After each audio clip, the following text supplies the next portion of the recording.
Chicago, what is the word? So we got fuck it. We're just going for it on this episode. So this is our first time doing the Roundtables HQ episode. We got some members from our Bulls HQ Discord with us tonight, and we're just gonna be going over everybody's big boards, some mock drafts, and just kicking it, man. So if you're watching this, feel free to hop in the comments. And what we're gonna do is we have room to put like 10 people onto the stream at once. So as people like hop out, if you're in the comments and you want to hop in, well, just put it in the comments and I'll put the link in there for you guys. But gentlemen, how are we all doing today? Good. Great. Yeah. Hell yeah.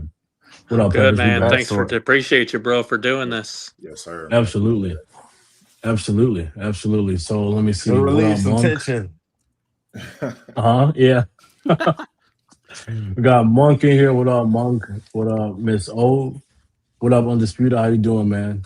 He said, let's pray a team is dumb and bougie falls or DP fall to 4. Yeah, we've been hearing the smoke. Shout out Hayes. There's been a lot of talk about A Cup going to Memphis at 3. So no way. That's why. Yeah. Merry Christmas to us on that. I think that's just draft. That's draft. You think it's a diversion technique? Yeah, that's a diversion technique. Yeah, we'll see, man. We'll see. All right, so what we're gonna do, like I said, each of these guys, I think, have their own big boards. Our guy Brian, oh shit, what up, Blade? Shout out Blade. He's from Hayes server. Like I've been telling everybody on my Discord, check out Chicago Bulls Central Discord that's run by Hayes and our guy Blade here. Just a really cool Discord. We got it gets fun over there. Shout out to the Freaky Frog Central members. If you know, you know. Shout out to Vine. Yeah, I'm telling y'all, man, y'all gotta hop over to that Discord. It's a good time. But what up, Blade? Shout out to my guy Jerry. If you're seeing this, it's his birthday today. Also, shout out to Gavin, who got engaged today. Hey. Yeah, right Gavin before the draft. Oh, congratulations. Yeah, man. Yeah, yes, sir.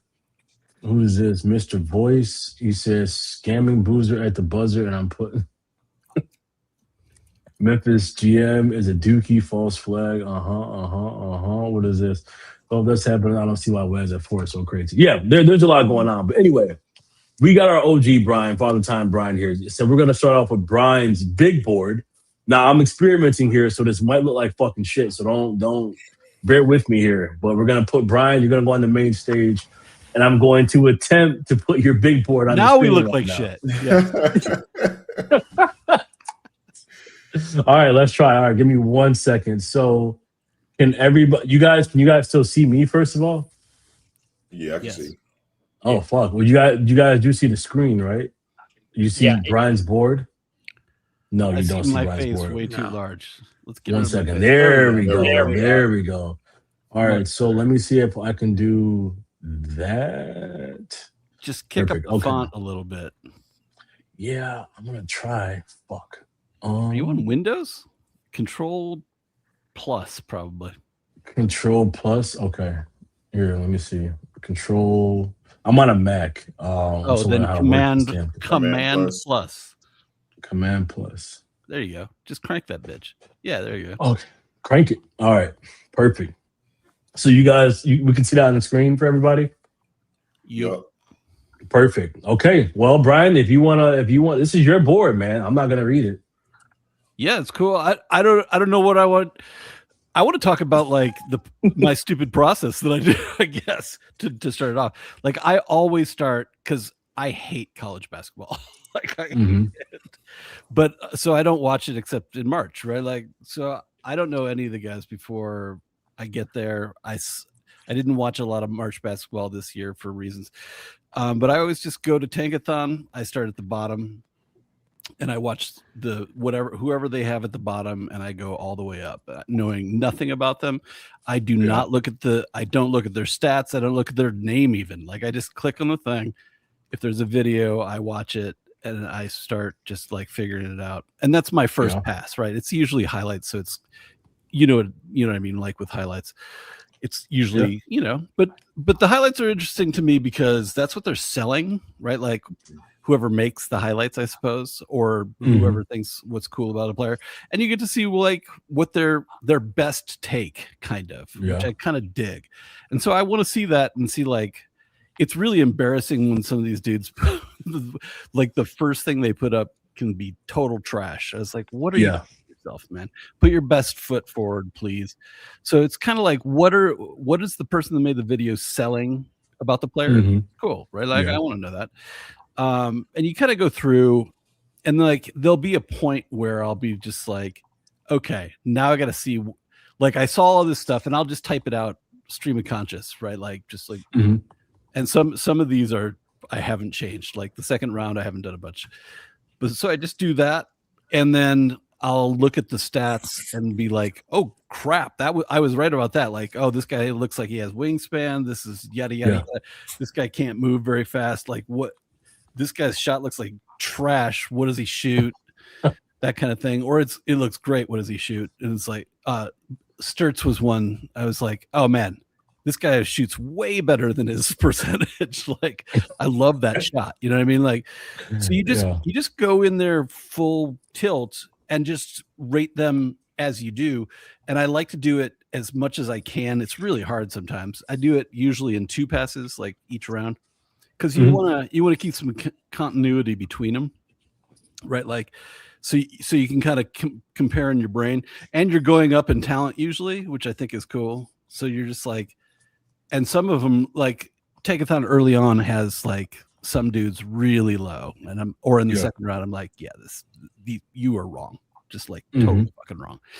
So that's the process for me. And then after I do that, I start going to better film and full games. Yeah, I'll feel that for sure. Well, shit. Okay, so yeah, I don't really know what to do. To me, like this draft, the first 4 are kind of boring because we kind of know them, unless do we though? Like, is AJ going? I got some get off my lawn commentary. Let's go, Joe. Come on. Joe and I could have this whole conversation probably for like 9 hours. All right, here's my get off of my lawn commentary. The Wizards should absolutely choose Boozer. Ooh. Okay. Ooh, yeah, spicy. They should move AD.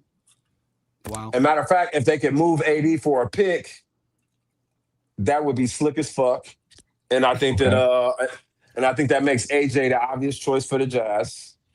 And then I think Wilson should go to the Grizzlies, and then I think the Bulls end up picking Peterson. I think Peterson has the most risk.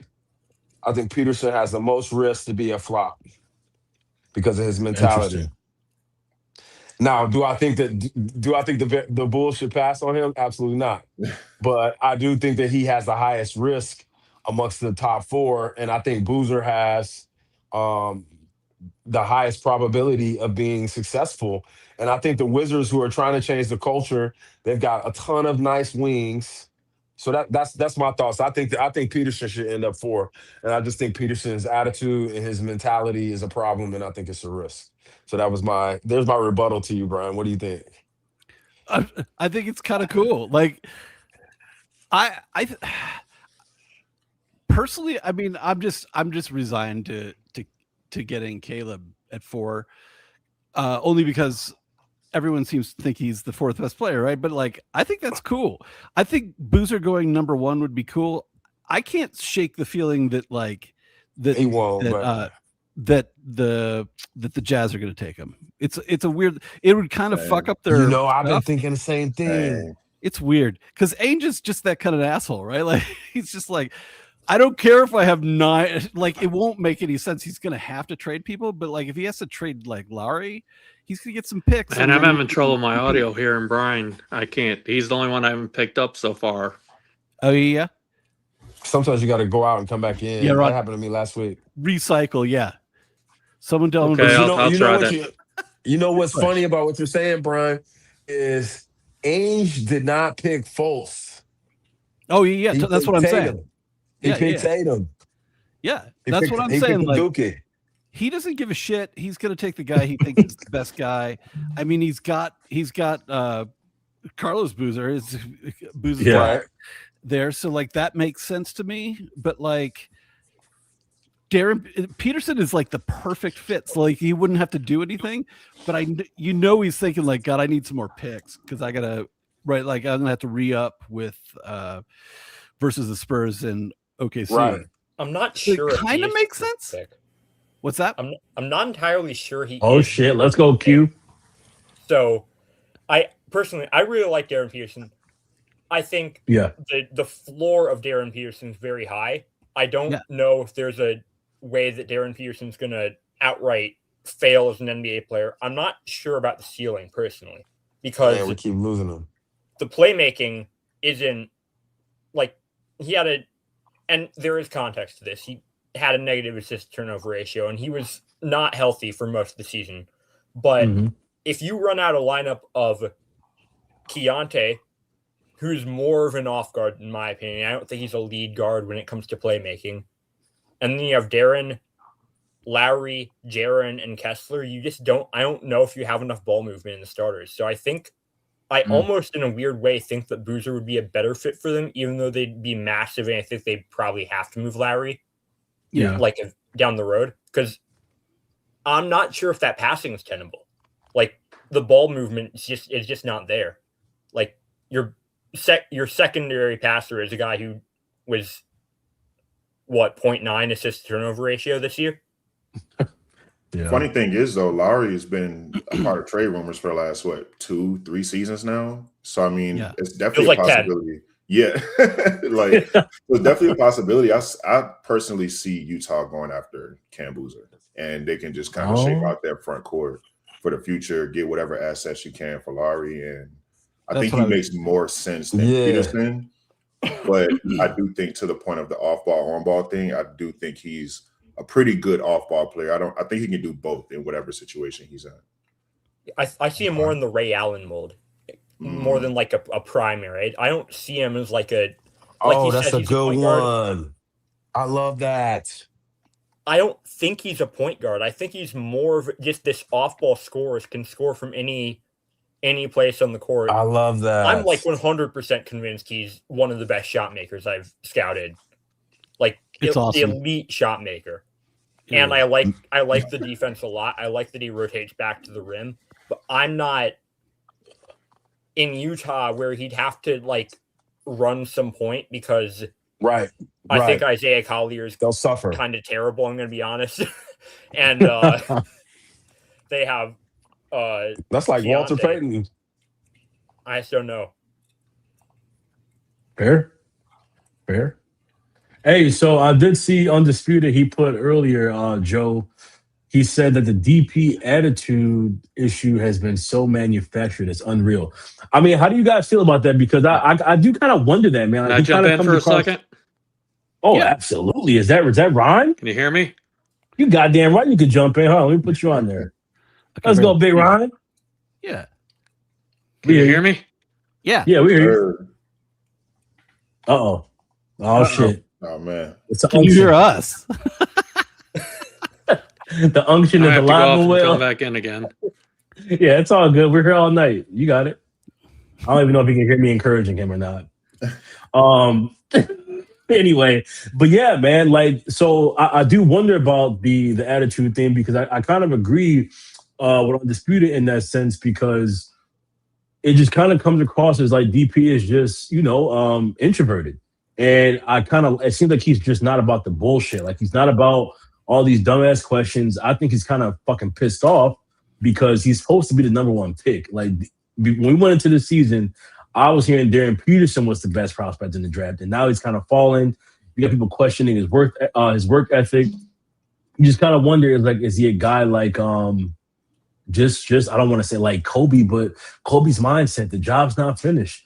People who are not more like Kawhi, yeah, exactly, man. I agree. Like Kawhi, that's a very good comp, right? Just super low key and lets his work do the talking, but he's just not for all the bullshit. I know everybody made a big deal about him saying that he was an antisocial loner.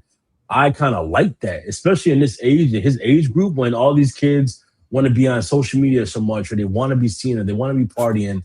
They have all these off the court issues, and here you got a kid who's saying, "I ain't really about none of that. I just want to hoop." So I kind of agree with Undisputed. I do think that the attitude is just kind of like it's getting overblown. The same way they did Anthony Edwards before he came into the league, saying, "Oh, Anthony Edwards doesn't care about basketball." Okay, well now look at the fucking kid. Do you got to question his You know what I mean? It could be one of those things where Darren Peterson is just he's kind of over this college season. Maybe he's just ready to get to the league, and then he's really finna take off. So I do agree with Undisputed there. Yeah, what up, Rob? He said, "Speak softly and carry a big stick." Pause. No homo. But yeah, facts. Big facts, man. Oh shit. Let me put Peppers. My bad. Peppers, Ron. Can you guys hear us? Yeah, I hear you now.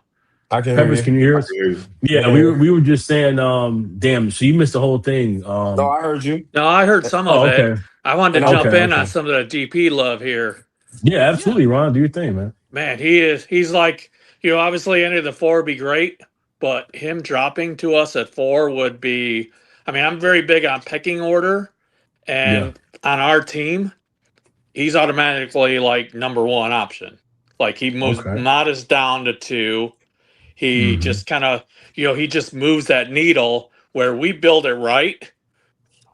I mean, we could possibly, I mean, I hate to be total optimist in this, but I am. I could see almost it's built right, almost playing even next year with a player if DP hits that ceiling year 1. I hear you. Talk that shit, Ryan. Talk that shit, man. We hear you. It's a good fit too in Chicago, I think. I'm a Thunder fan. I'm not a Bulls fan. Just disclaimer to anyone out there. I'm not, but I think I know something about one of your players, Josh Giddey, and I think Giddey would, despite his flaws, having that playmaker would be a very, very good fit for Darren right out the gate, kind of like training wheels in a way, because he's such a gifted, talented passer that. Like Darren coming out of like pin down actions and stuff like that. I mean, he's just going to have so many manufactured points for him because Giddey, for all of his flaws, and believe me, I know there's a lot. Yeah. I know there's a lot. He can really pass the basketball. Absolutely. They said DP next to Giddey. Oh yeah, we hear you. Can you hear us? Oh, damn, man. The unction is in full effect tonight, man. God damn. Okay. What up? That's Sunny. Sunny, if you want to hop in here, I put the link. Damn, just say the Q lead. Anyway, Sunny, if you want to hop into the stream, I put the link in the Discord. This stream is open to anyone who wants to hop on here with us tonight and talk about the draft. We're just kicking it tonight. But Sonny said DP has the highest ceiling. Let me see. Hold on 1 second. I've seen the class. That being said, just look at Bill Self's quotes about the deep. I don't know who Bill Self is. Quotes about DP throughout the season. There's absolutely justification to be concerned. Yeah. I'm not that concerned. That's fair. Yeah, it's a tricky situation with DP because the cramping situation is kind of hard to judge. Not being him, he know how he feels when he's having full body cramps. At the same time, I do get the checking out of games is definitely a bad look. But when you look at the talent itself, I can't pass on it. I think he's the best player in the draft. I don't think there's a guard or player that plays as efficiently as he does. Athleticism is there, off ball, on ball, defense. He can do everything. So I think the attitude thing, it is valid in a way, but I do think it's kind of overblown a little bit. And just when you hear him talk through the draft process, I kind of get the feeling that he's ready for it to be over with so he can go out there and kill. That's how it comes off to me. I don't exactly with that talent. And I'll tell you what, if he drops to 4, he's going to have such a chip on his shoulder too, because he wants to go 1. Anywhere outside of 1. Yeah, he's feeling like that to me. Good. I think you're right. And obviously I know Undisputed brought this up. Okay, here's my get off of my lawn take. Jesus, another one? Yeah, another one. So you're right in that there's like old heads that are like, this guy doesn't like to talk and he doesn't, and there is truth in the fact that maybe it feels a little overblown, but there's also merit in the fact. And listen, I've worked at Apple, I worked at Amazon, I've been a CEO. Like when you have a dude that wants to make 10 million, he wants to make all this money and you about to pay him, like homeboy needs to he needs to play the part. And while I mean, I hadn't even considered the Ray Allen comparison. Just blew my mind because I was like, oh, of course, that's who it is. Maybe a little bit better handle than Ray Allen, but again, I think the playing the part is important. I think that his inability to articulate what was happening at Kansas is not exclusive to him, but I do think that KD had an issue sort of talking about certain things. Some of these guys that come out, they have issues talking and communicating about certain issues that ends up becoming a thing down the road. It's not crazy. I don't think that I think maybe Ant was a little bit I think it was hard to take Ant seriously. And I do remember that, but I don't think that they're the same issue. I don't think it's apples to apples. I think Ant, it was almost more like, does this guy love the game, or is he just too goofy or too silly? I don't think that this is the same issue. I do think that Peterson is serious minded. He's just not a Batman, and that's the problem. He looks like he could be one of the best Robins ever. You know, he just looks super talented. You said Darren Peterson? Yeah, I think Peterson can be a Batman. He definitely strikes me as 100. He's got to have a leadership mentality, and I don't see that. He strikes me as a cold-blooded killer, man. It doesn't matter what he says. Give me the 25 and 5 a night, and I'm happy. Whatever he says or whatever whatever his mannerisms are. Yeah, I see DP being a number. Give me that. Remember what I told you about Victor Wembanyama and villains. Watch what OG say. Joe, I like your point though about because this is kind of like interviewing, right? Like when you're interviewing people for a job, that's essentially exactly what this is, right? Like your resume is, instead of being written, is on film, which is cool.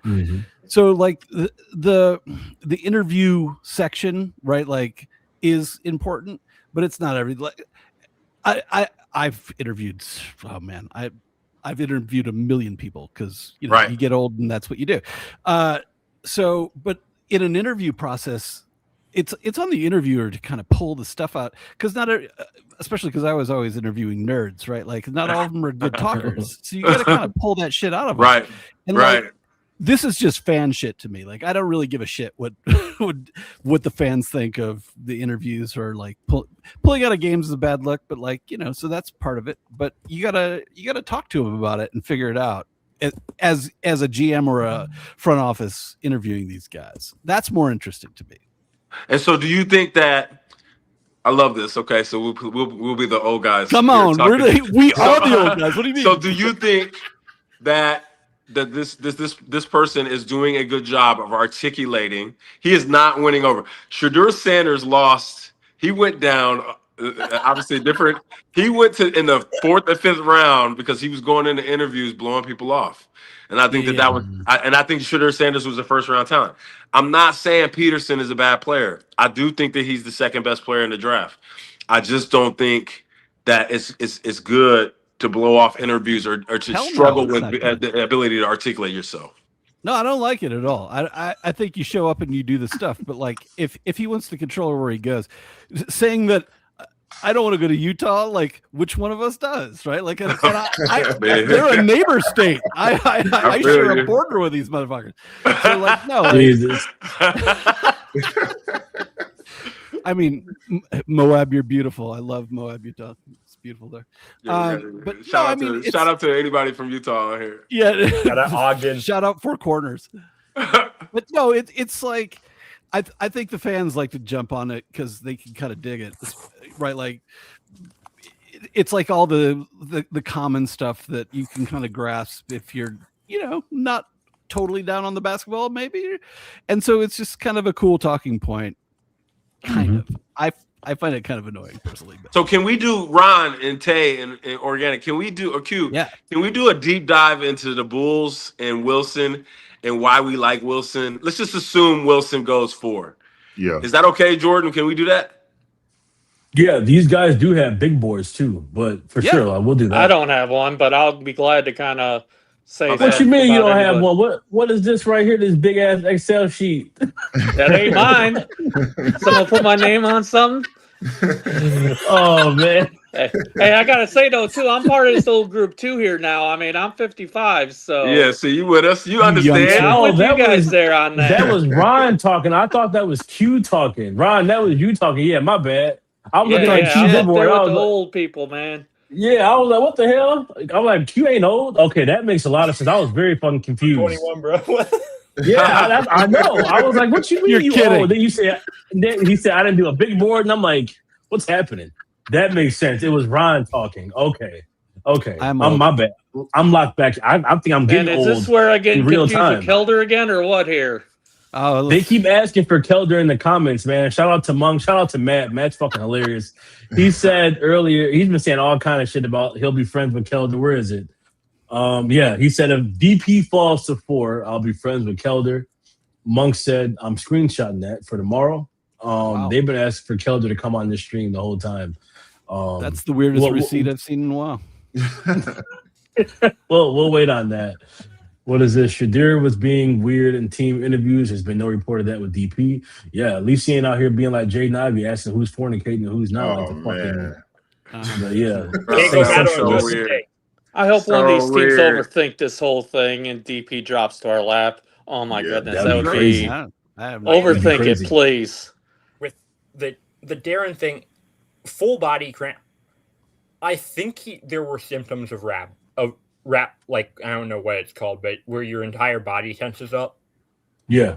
Any time that any of that happened in a game, I can understand kind of losing, like saying, "Yeah, I'm not playing," because he said, "I thought I was gonna die." Like, yeah, I get it. The thing that I would be worried about is the player that we saw at Prolific Prep and the players that we saw at various points during the Kansas season. Mm-hmm. I'm worried if that's still affecting, like, if he'll ever be able to break past that, because it is mental at this point. Look what happened with Could it also be something, maybe what he's eating or drinking, possibly? I think Philly fucked up something.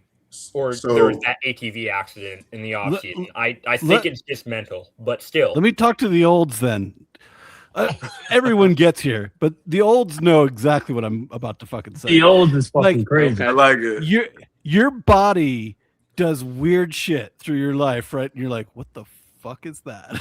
Like, right. How many times? Yeah, you ain't kidding there. Right. Like once you get old and you're like, how many times have you gone to the emergency room and gone, I don't know. I don't know. And it's usually nothing, hopefully, but like more or less rings in the bulls. Yeah, when you're 20 and your body's doing weird shit, man, I think what, you know what I mean? What they said was it was a creatine. Apparently, he never took it before getting. Something he's eating or drinking. Yeah, I mean, that should be something a good training staff should be able to correct. I don't know if that's ours, but a good training staff, you think, could get that corrected. You would think. Yeah.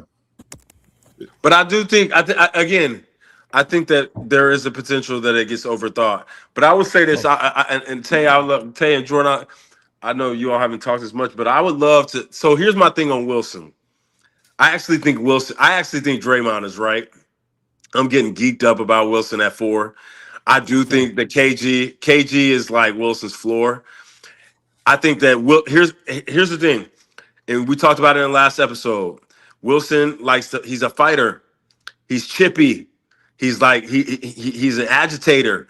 He's got some Joakim Noah like fuck you in him, and that I love that. And I think that next to Buzelis, that's like putting coal in the fire. That's like putting coal in the fire.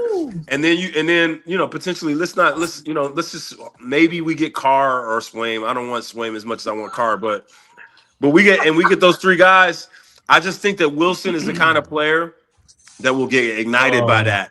And I do think that Wilson, I think his footwork is actually really good, and it's a huge. It is. Like I personally, like when I'm looking at and I'm coaching players, we do a lot of footwork technique, and his ability to use spin moves, to use step backs, to use jab steps, to use step throughs, his pump fake. I mean, he's got a bag, and I think it's going to be a big deal. And that's why I like Boozer so much, because I think Boozer's got it back. So Wilson to the Bulls, to me, just feels so fun. And like, if it'll like Summer League, the first alley oop, it'll feel different. Can I phrase this into a question? And I'll ask Tay, because he's the most polite of us, apparently. so like, if we don't get Caleb, are you going to be a little bit bummed no matter what? No, not really, because I feel like whoever you get at 4 out of Peterson, AJ, Cam, and Caleb is a W. So I mean, slight disappointment because I want to see the blocks and the dunks in a Bulls jersey, but in big picture, we're already kind of there, right? We're already kind of like feeling it. I'm seeing so Caleb that's kind of where everywhere in Bulls jerseys, like, so I'm ready to see it in real time. Yeah, but man. if he doesn't, I mean, we really can't lose in the spot we're in. I haven't felt like this in a while, so no, we can't. No, we can't lose. Anyone else? Caleb doesn't come. We're slightly bummed, except Gay. No, I mean, I think if we get Boozer, I mean, obviously AJ's not going to fall, but I think if Boozer were somehow to fall, I would be ecstatic. I think that he's a winner. I think he's a fighter. I think he's highly skilled. We are now seeing a different iteration in the league where guys they can play below the rim and be good. I think if we got Peterson, so this is my thing. I was talking to my brother about this earlier, Jordan. So Buzelis is a natural leader, right? He's like at 25, he would be the leader of the team. Like sort of like Draymond. Like Curry's the best player on the team, but it feels like it's Draymond's team sometimes. And for me, like if Peterson is like passive or he's just sort of like a more conservative personality, that'll be just fine because I think he'll still get his. And I think Buzelis, he loves the smoke. He loves all the leadership and all that. And I think that it'll be great. I think that they can complement each other really well. Hey, Joe, I got a Boozer question for you then, since we're talking about Boozer right now. So let me ask you this. So if it is Boozer, and I'm completely happy with Boozer, how much does that change the dynamic of the Bulls team? I mean, obviously you get Wilson. I mean, dude, it's run and gun. It's up and down the court. It's running and dunking all over everybody. But with Boozer, do you change it maybe a little more to a half court offense? What do you just run out and, when you set up in half court, then you look at Boozer? Because, I mean, he's not the athlete that, Wilson is or, DP is or AJ. So I'm just curious your thoughts on that. Again, I would love Boozer too. So I feel like Boozer, and this is the throwbacks. I don't know how some of y'all are. Brian, you remember this. Ben Gordon's rookie year, like him and Emeka Okafor had just crushed it in the NCAA finals. And Ben Gordon was like, man, he only averaging 14, but like he literally averaged like 10 points or 9 points in the fourth quarter. He scored all his points in the fourth quarter. So like I think that Boozer is going to establish and provide a level of I think the Bulls will be fun for 3.5 quarters with Wilson. And I think that they'll just, they'll win 30 games. I actually think that, and I don't know that this is good or bad, I actually think that Boozer might have us winning more games before we should. 100%. Just because of his floor. Absolutely. I mean, the guy walks on the court, he's 2010. Yeah. And I don't think Wilson's 2010 rookie year. I think he's more like 13 and 8 or something like that. I don't know where y'all at on that. I mean, you're right. Yeah, absolutely there. I think Cam Boozer's the best player in the draft, in my opinion. Like talk to me, Q. I have him one-on-one. Cameron Boozer can at 6'10", 6'9" without shoes, but 6'10", he can run pick and roll. If we can scale down, I'd like him to play closer to like a 240. I don't think he has to carry around all the weight because I'm hoping it was a Duke thing and not because like he was listed 250 and then he weighs in at 253. My guess is he was playing at 260 and they just listed him at 250 because if he's at that weight, all the face-up stuff that he can do that we saw in high school, some of the mid-range shot creation, come on, it's just a little bit. It's not there as much. But if he's down at that, I mean, my middle comp I call them 65 comps because everyone's like, yeah, let's do a middle outcome. And it's like, it's never a middle outcome. It's always a little bit. So it's a 65 percentile comp.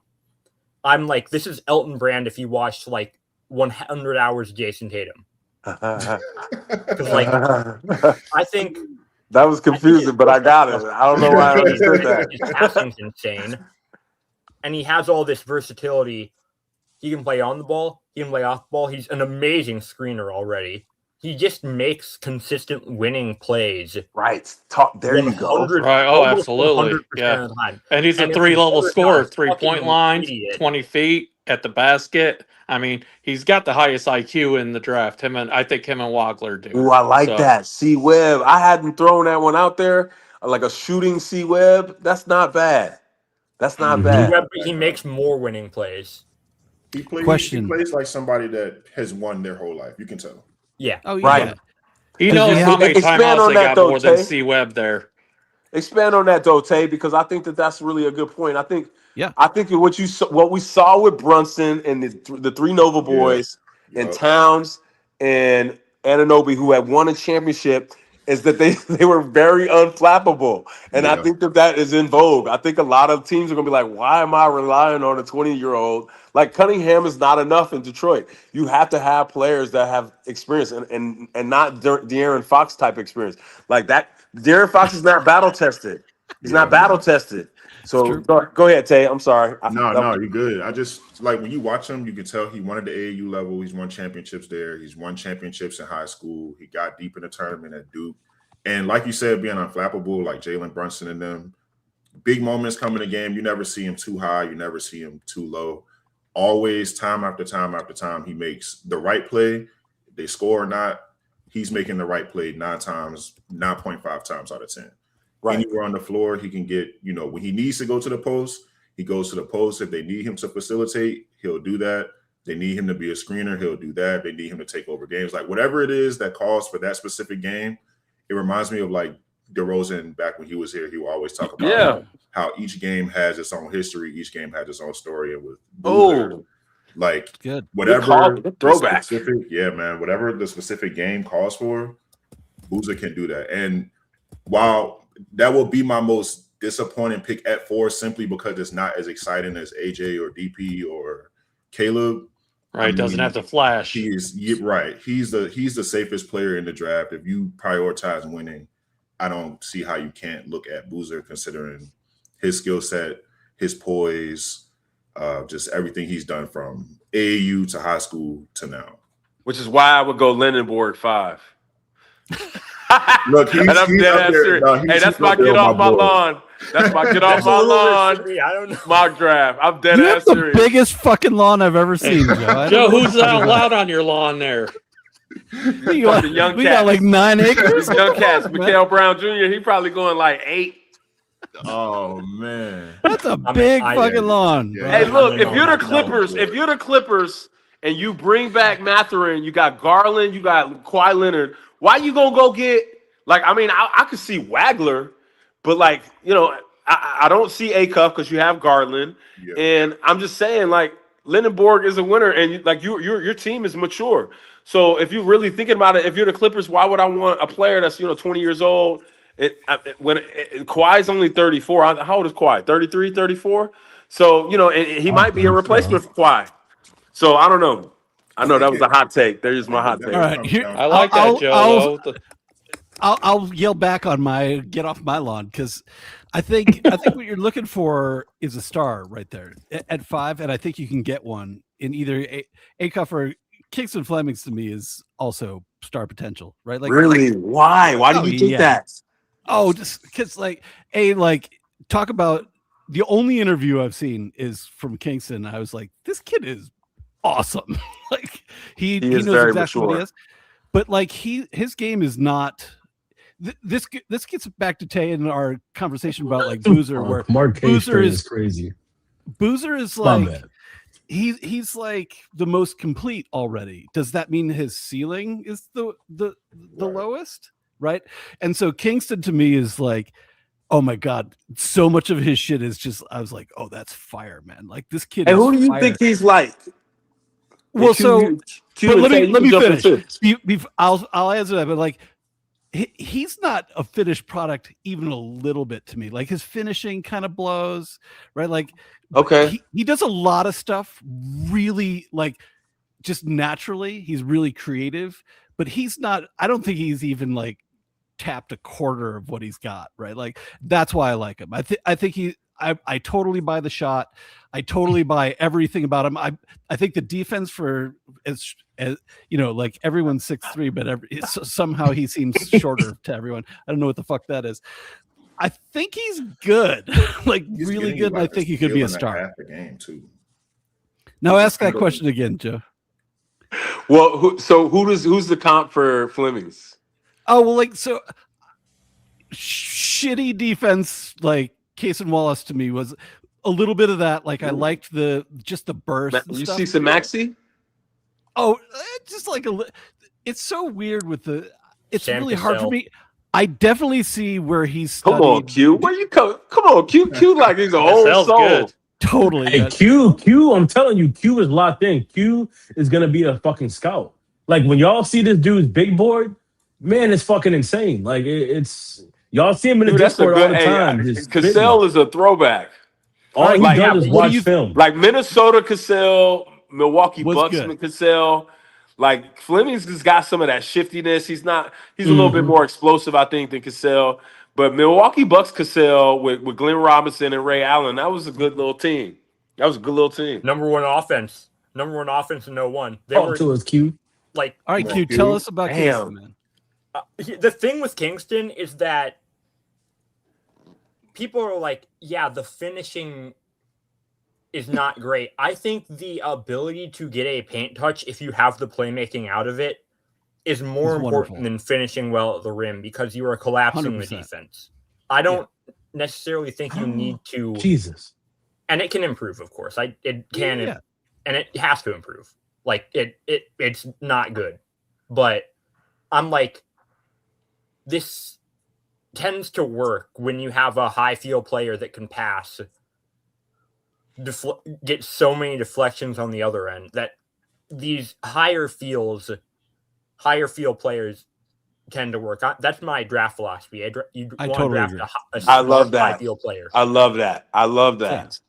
And I think intuition is an underrated skill in a basketball player. And I think again, I mean, like, why did the Joker win? Joker's like a fat 7 foot tall, like Eastern Bloc dude.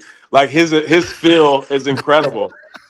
Like I think creativity is there too. His feel and his intention, his intuition, his ability to understand left and right shoulder. So when you hear people talking about Wemby's talented, but Wemby doesn't have a lot of intuition, and I personally think that's because Wemby has not worked on a bag, and like to me that's a huge part of development at his age. He's got to have a bag, and when you have a bag, then you have certainty. I'm gonna do 2 moves. I'm gonna go jab step left, 2 dribble right. And if you over challenge, I'll go crossover through my leg, finish with my left. And so what you see with that Flemings, I do think he's got some feel and some certainty.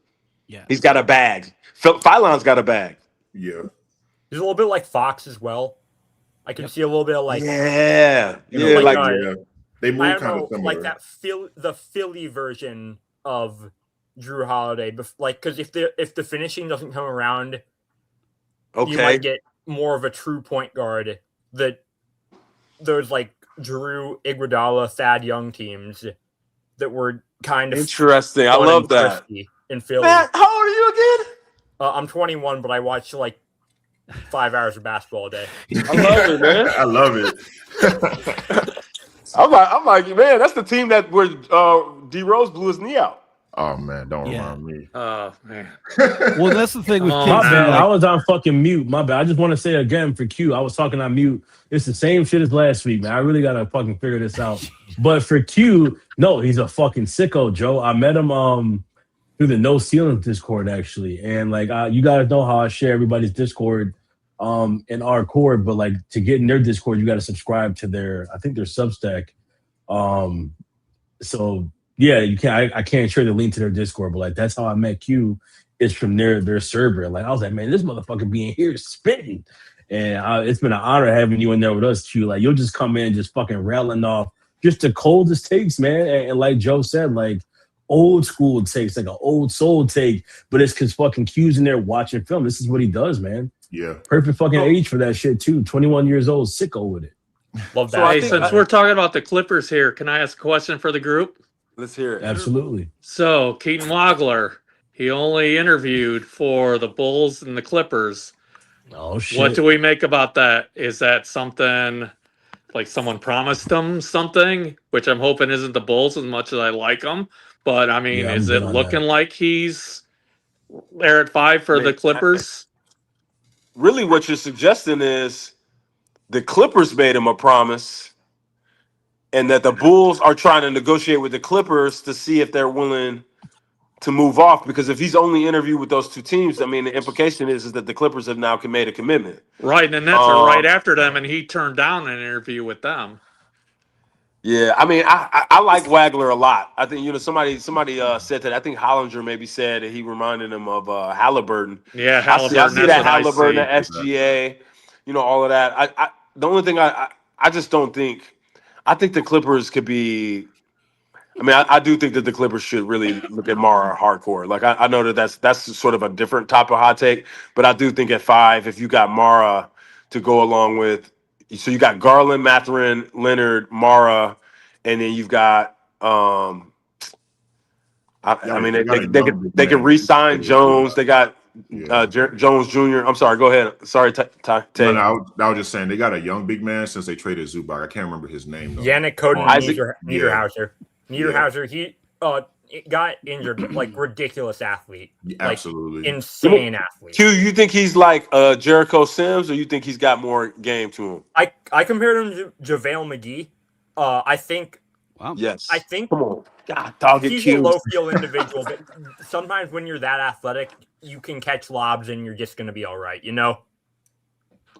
Dude, you got some bangers, boy. I'm just curious. Tomorrow we gotta have I need Guilty Jordan. You need to get with Q tomorrow and get his bangers for the top 15. I'm telling you, look. I'm gonna give y'all a sneak peek because the mute button already beat my ass. Shout out to Matt. He said, "Get your shit together, Guilty." Shout out to O. Shout out to Monk. What up? Stop vibes. But I'm gonna get my ass beat by this fucking mute button for the past 2 weeks. So I'm still trying to learn how StreamYard is working, but we don't have a button is undefeated. It is. It's undisputed. Some would say. Shout out to Undisputed. The mute button undisputed tonight. But since we don't have a formal guest on with us tonight, we can fuck around. So I'm gonna try to experiment here really quick and just show you guys a sneak peek of fucking Q's big board. This shit is insane. It's an Excel that he sent over, and I was like, oh yeah, like I'll show you guys everyone else's big board just for comparison. So give me a second. I'm gonna try to bring them up. I'll go on mute really quick. You guys keep talking, and then I'll come back in with the big boards. All right. So Brooklyn is so confusing. Tay, who you got with Brooklyn? I think Brooklyn is so confusing. I do think that like Wagler is the most likely pick at 5. I think that the Clippers should consider Mara, but I do think that they're going to likely pick Wagler. So 6 feels so weird because you got Denman, you got Sarif, you got what's the other? Help me out, Trehor. I can't remember. Trehor from France. Right, and then you got Porter Jr. MPJ if they keep him. And you got it's just a weird team. Him too. I mean, 5 first-round picks is kind of hard to call with Brooklyn. Danny Wolf. Right. You don't know what direction they want to go in. You still have the Claxton situation. Right. So I feel like the smartest the smartest pick for them will probably be Acuff, I would feel, if he's I'm right there with you on that. I don't know necessarily if you're gonna trust Jaeger Demon from BYU to be your full-time point guard or Trehor to be a full-time point guard.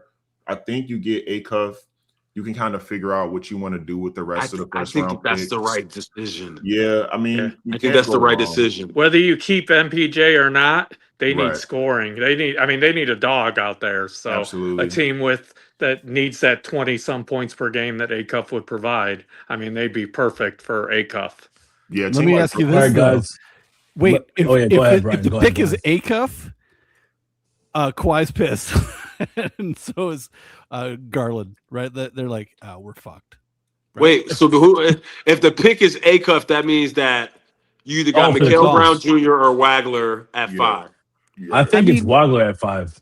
I think it's Wagler at 5. That's what I've heard. I think Brown. I think it's Wagler too. 6. You can't pass up that high IQ.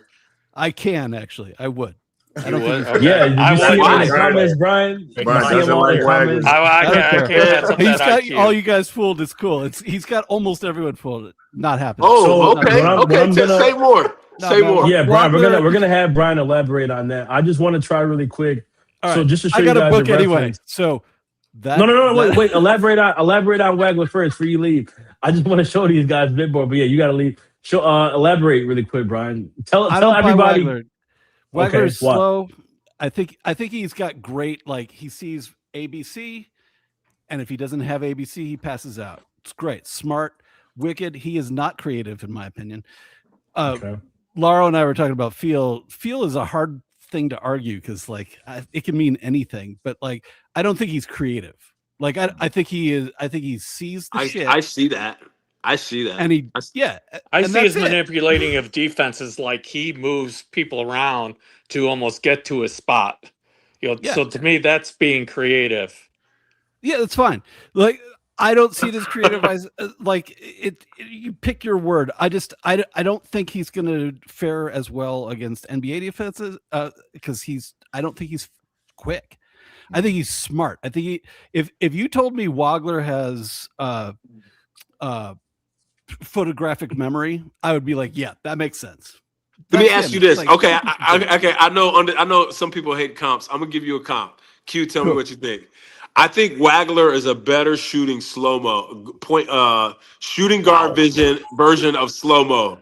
Like I do see what Brian is saying. I do see where and I've seen it with Giddey. He just can't beat elite athletes off the dribble.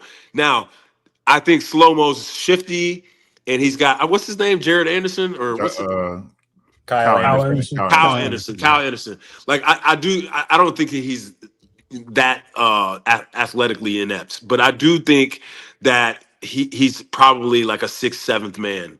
Wagler. I think he's a rotational piece. I just don't think that he has the ceiling of some of these other guys. I would put him in my spot starter list. Right? Do you hate Brian? Do you hate Sinek or Wagler more for Matt?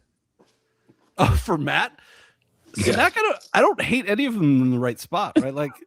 Let's remember, like these kids are awesome. They're all fucking awesome that they got here. So I don't want to shit on anyone, but like, yeah, I'm not taking Wagler 5th. I bet he doesn't go 5th. I bet it's somebody else. Okay, so you're not making anything out of the interview process then, where he skipped interviews. I don't care. Okay. I know earlier DP was with his interviews, and I know totally two way different caliber of player, but oh shit. So if Acuff goes to Brooklyn, who goes to the Kings at 7? Oh, they're gonna ruin Mikal. No. Oh, they're gonna get Mikal Brown Jr. See, Kingston. Or they're gonna ruin Kingston.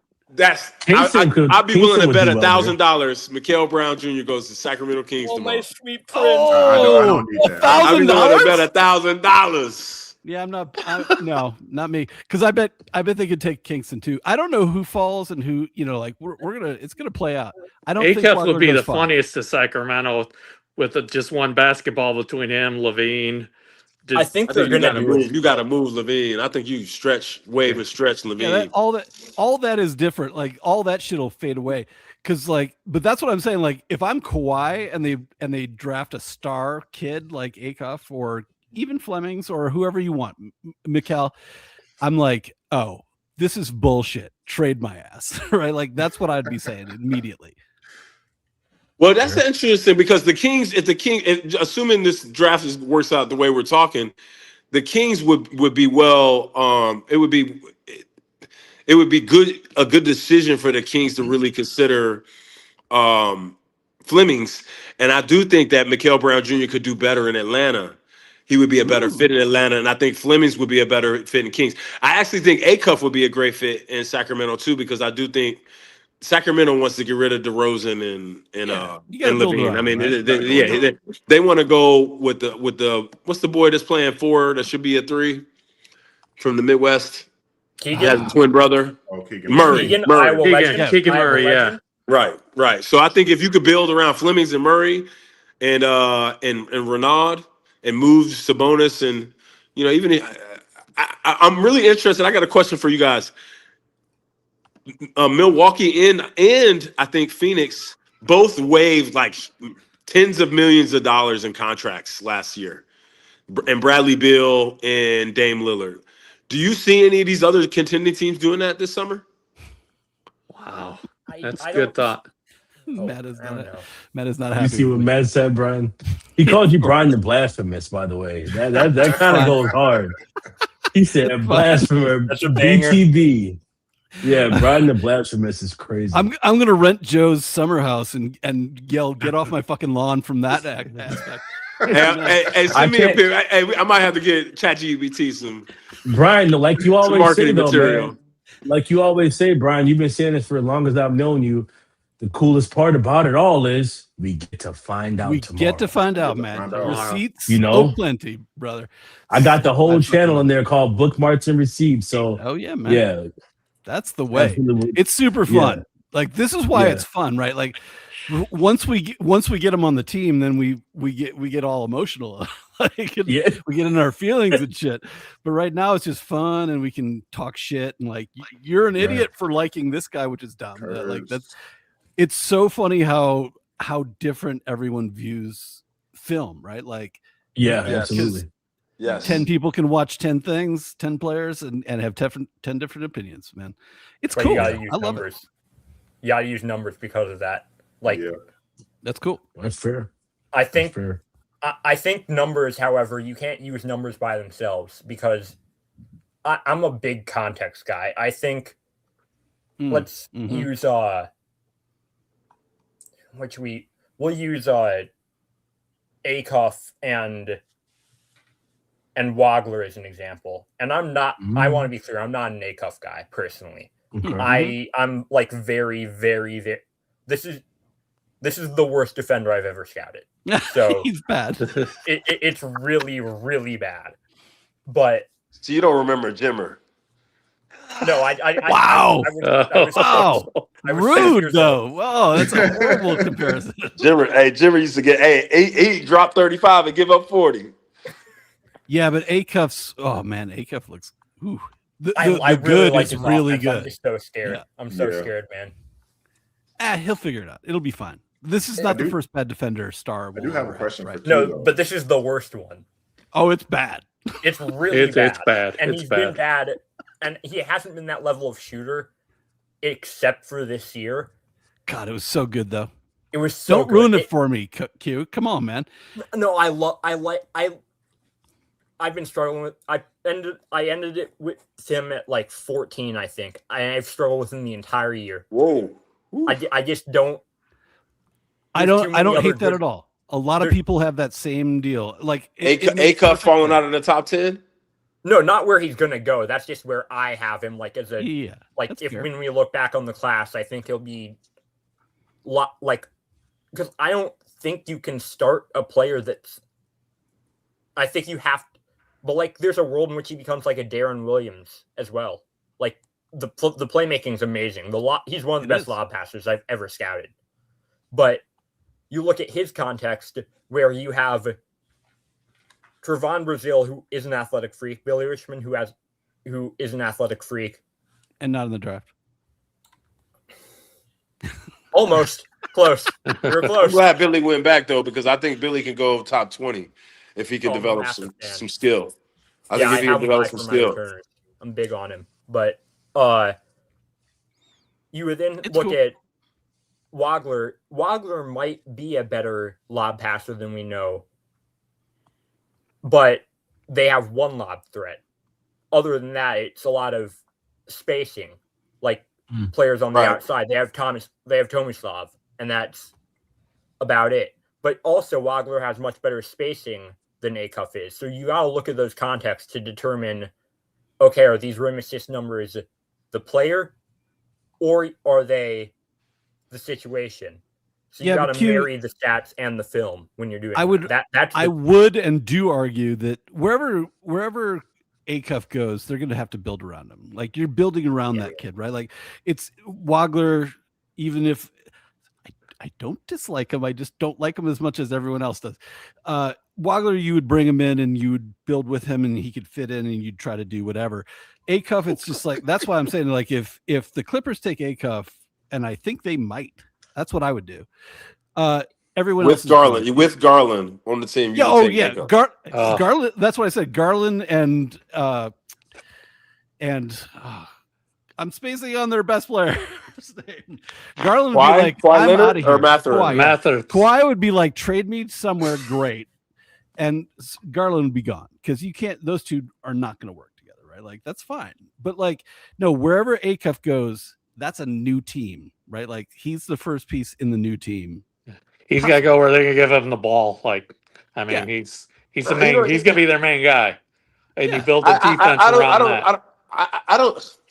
I'm going to tell you something. I actually think that the NBA is starting to realize something that's really important, and I think it's because the end of the LeBron and KD era is upon us.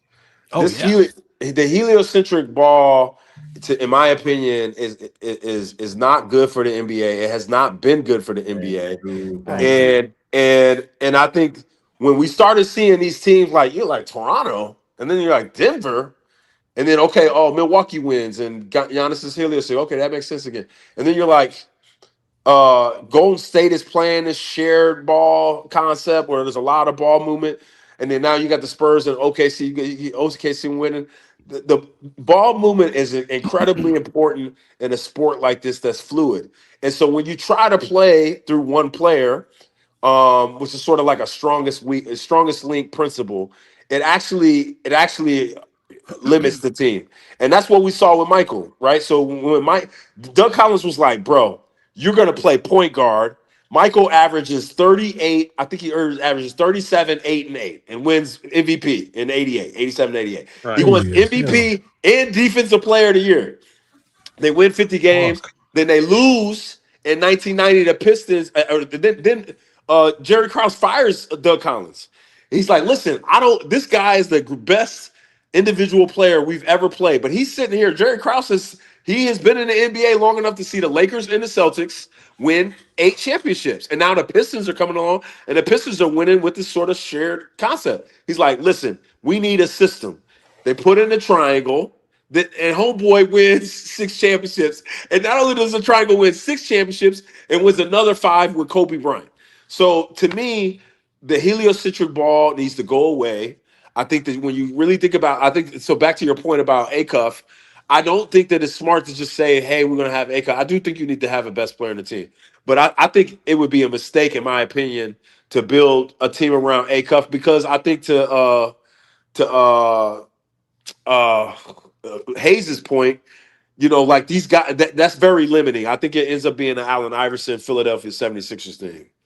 Well, that's exactly who I thought of when I saw Acuff. Not necessarily in the game, but in the go fuck yourself shooting. So right, Brian, I was thinking more around them, more. You got to have 2-way players around them, because you can't have more than one bad defender like Acuff on the floor at one time. You just can't. So I mean, you got to have some really good 2-way players that can score. What you got? So guys, what do we think about this from Howie? He wanted us to freeze it for you. I know before you go. He said, "Oh, I don't know. I'm turning into a fucking unk before all of your eyes. I got the fucking comment on the screen, but I'm over here trying to look into the fucking chat to read it. Anyway, what up, Howie? How we doing, man? So he says, for all of us, who do you take for the Bulls if we get pick number 26? The trade helps Denver cap space by $10 million. Cost us $2 million to waive Jonas Valanciunas. So we're trading for. How do you feel about that? Jonas Valanciunas. We get the 26th pick to take on Jonas Valanciunas. Mm-hmm. I think first of all, could play for y'all. I mean, what's the big options? right now. I mean, Harris, come on. I mean, homeboy from Connecticut, Visar. Yeah, Visar. I mean, if Terrace Reed is there, Terrace Reed is my answer. Yeah, Terrace Reed is my He's such a good rebound. Back in the first round pick. I mean, end of first round. He's it for me. 26? That would be amazing. Yeah. I don't know if it would be amazing. I have him a little Probably bit higher. not. I think some teams above him, like the Hawks, like him. But do we think the Steinbach falls out of the top 20? No. Hell no. No. That skill, that footwork. If you watch that guy's kid's footwork, I mean, it's right. Talk to me. It's like Vooch. Hey, sorry, Joe, don't let this guy on your lawn, please. Hey, it's been a great night. Let's keep it that way. He totally reminds me. Oh, that's a good name. So, Brian, have you watched Baba Miller at all? Yeah. So Undisputed put me on the Baba. Yeah, he's tough, man. He's tough. Like, do we think that does he fall to the second, or is he gonna go late first? I think he might go late first. I see him as a second round player, just because of his lack of shooting. If he was able to shoot a little better, he would absolutely. I thought he could shoot. No, he can't shoot at all. I thought he had touch from outside this whole time. No, he has a lot of stuff, but it's the form is encouraging to me. Like from what I've seen, I haven't watched a full game of him, but like the highlights whenever he put it up from three, it's encouraging. Like you can work with that. I feel. Yeah. Well, what's unique with him is he used to be a guard and he just grew a bunch. End up having to play big. When you watch him, it shows, man. You can see the guards. He can really dribble. Big guard. Yeah, for sure. He's super athletic, but he can't throw a rock in the ocean though. Yeah. Damn. 26 is interesting though, because someone's. Please. Ooh, I like please, Zuby. Please, Zuby's Milwaukee. So well, I was just about to say Zuby, but like Zuby is going to go in the first. But like my thing is, if Milwaukee does the stupid shit that they always do and takes Nate Ament at 10 or what's amen. Hope they do. Yeah, so then maybe we get the center we like, because that'll just fuck up the draft and drop us a good person. And so at 26, maybe you get Zuby at 26. I'd be like, oh, that would be. Ooh, I would love Zuby at 26. Come on, mentioning him, that would be amazing. Hey, Brian, I think this is a shout out to your list, but I mean, I love him, but everybody seems to be picking low on him, and I think you're the one that has him pretty high. Highest I've ever seen. Isaiah Evans. Oh yeah, that's high. Okay, that's high. I'm not Was as that high you that had him high? No.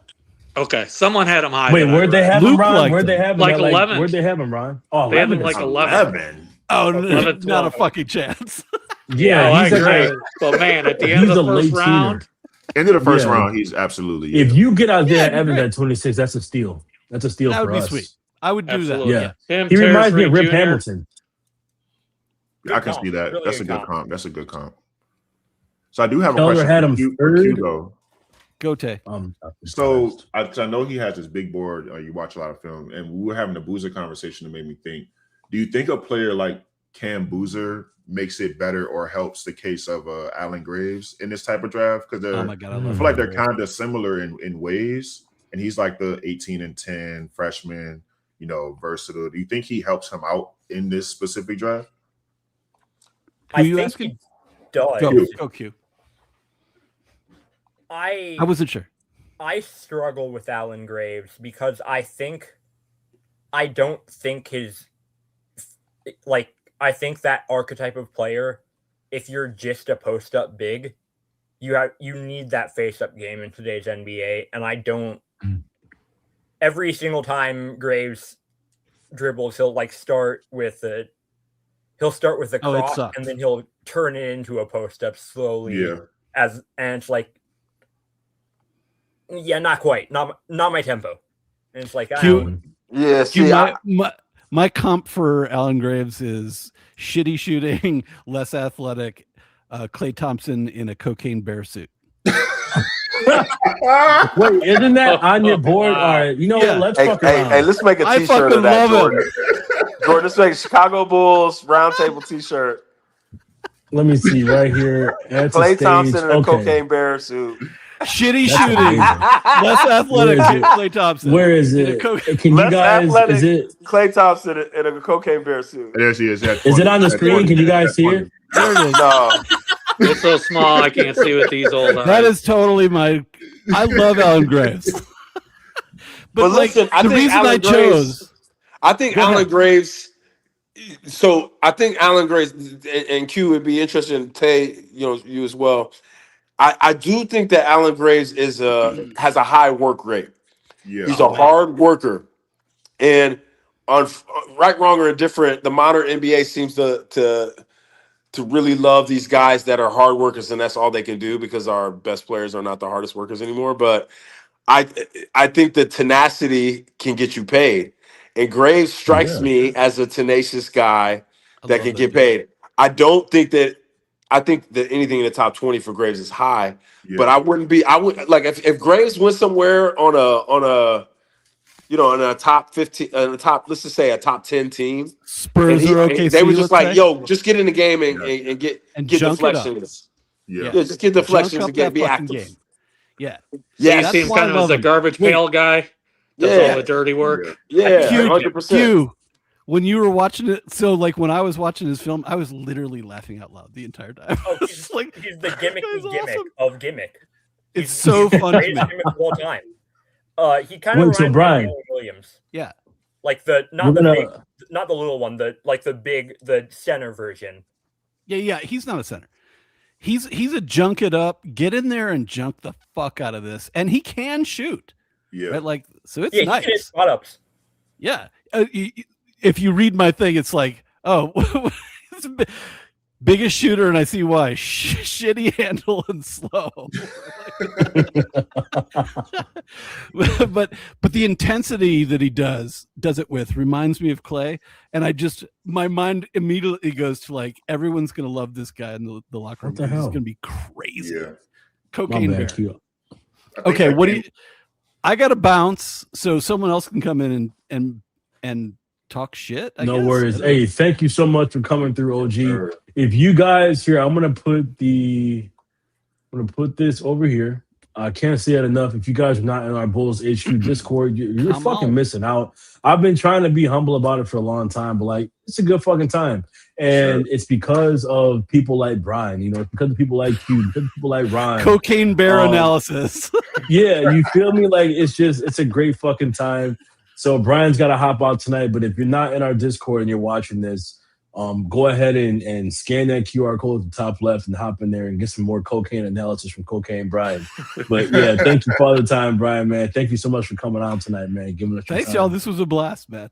Cool. Yeah, absolutely. Good to see you. See you, man. Right on. See ya. All right, so later, let me see. This motherfucker, Barton said, finally, Brian is gone. I can't with him. But yeah, all right. So what we're gonna do is Q, we're gonna bring up that fat ass. We know what? Oh, pause. I was gonna say that fat ass big boy, but you gotta keep going after that. Yeah, fucking crazy. That's fucking crazy. But what we'll do first is we'll do, for comparison, like I told you, Tay's big board. You're gonna see Tay's big board, which I think you use with the no ceilings app. Shout out to them. So we'll bring that up. I just want you guys to see, like, this is what all the kind of boards people have been sending me today. And then Q was like, all right, good, I got something for you, and sent me the motherfucking like one of Thanos' goddamn his rings that he puts into his glove, dude. Like, this shit goes hard. It's huge.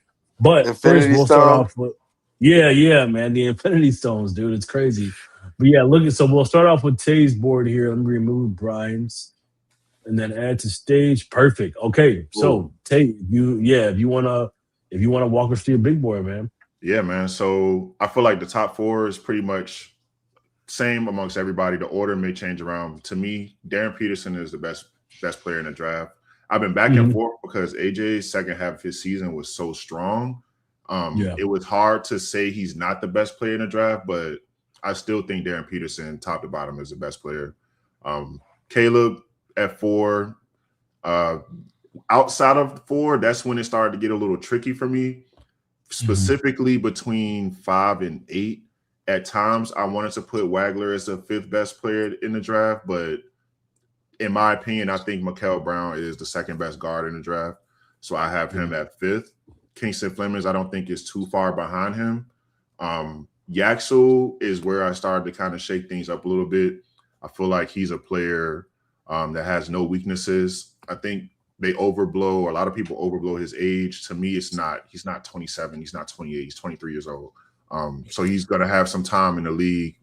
He does everything well, offense, defense, pro numbers. He's what, 19-something points a game. He's shooting like 40% from the field, or 40% from 3, 50% from the field, a block, a steal. Like those are NBA numbers already.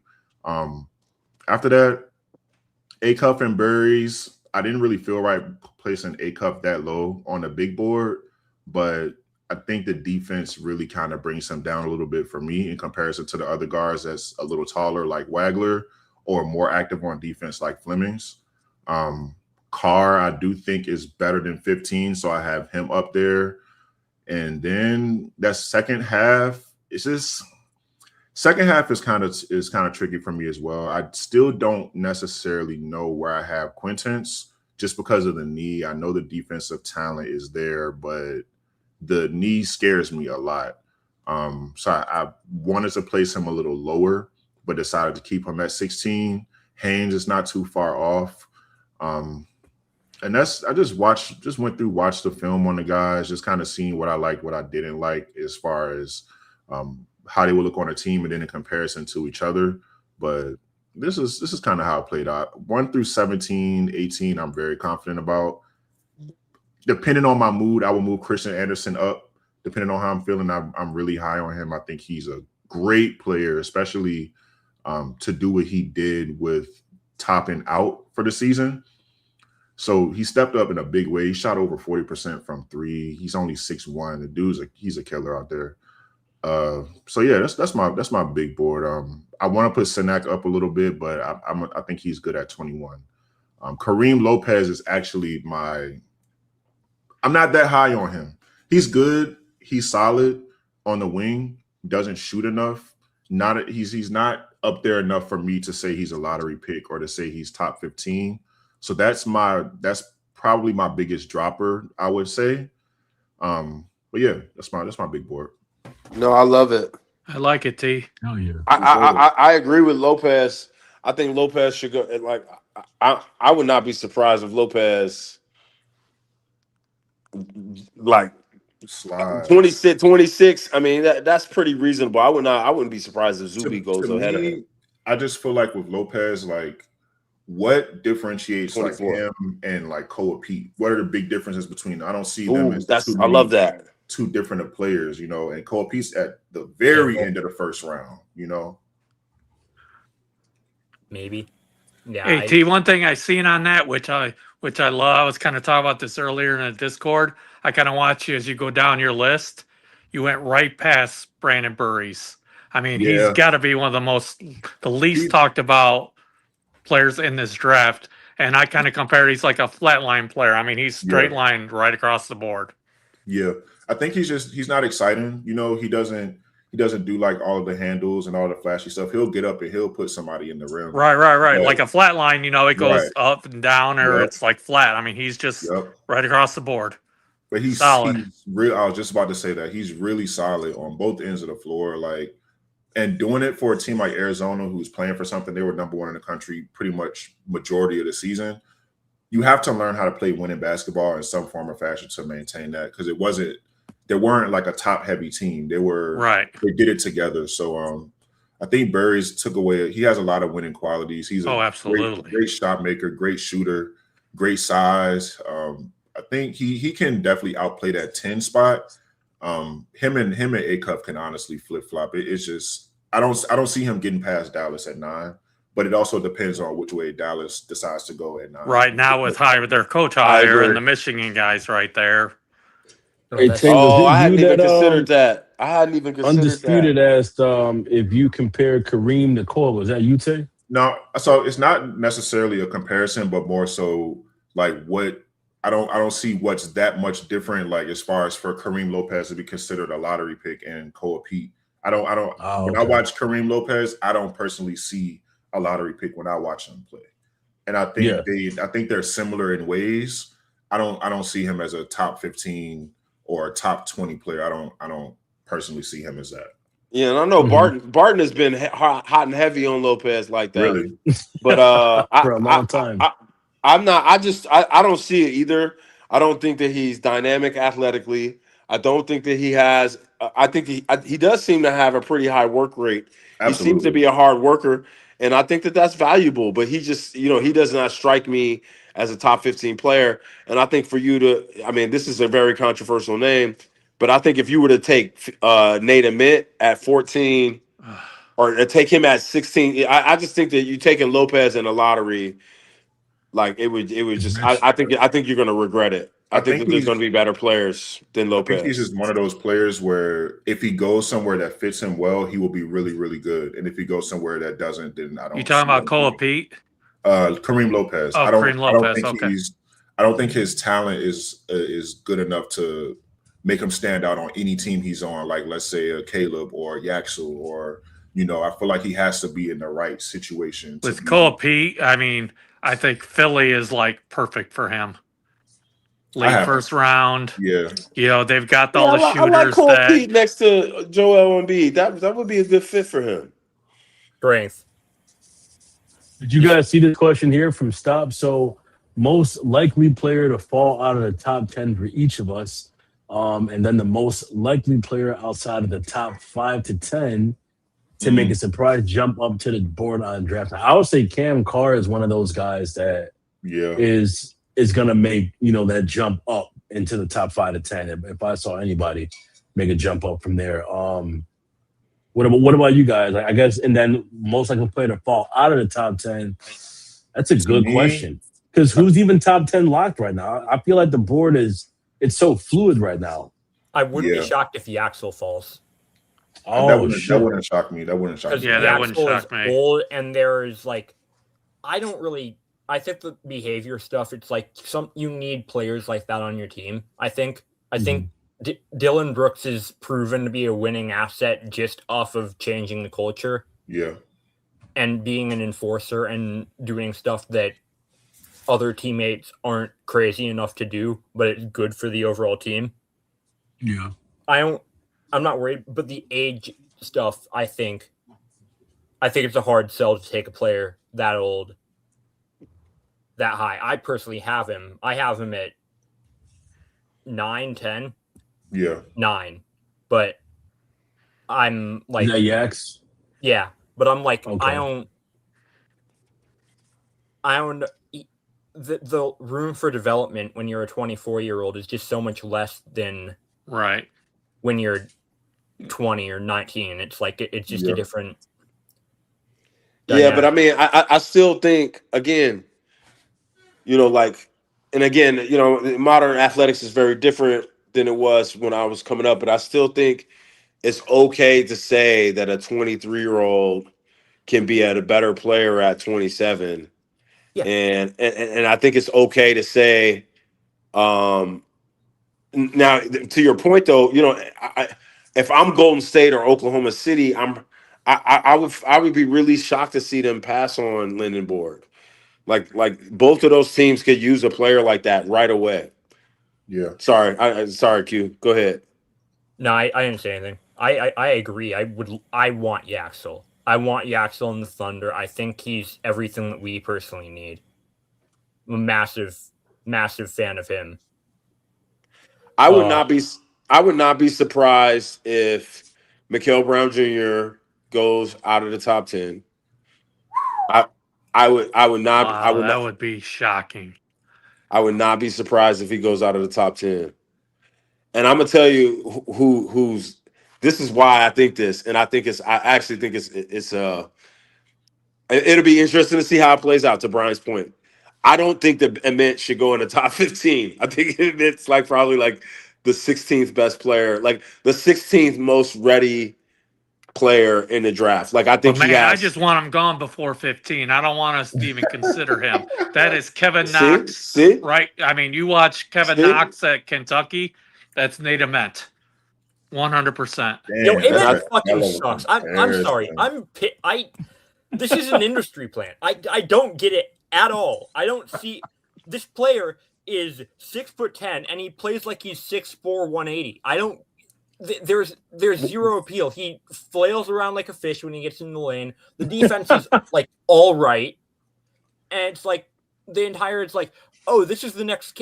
This is not even close to KD. What I was just gonna say that everybody wants the next KD, the 6'10", the length, the shooting. It's so frustrating. He shot 39% at the rim.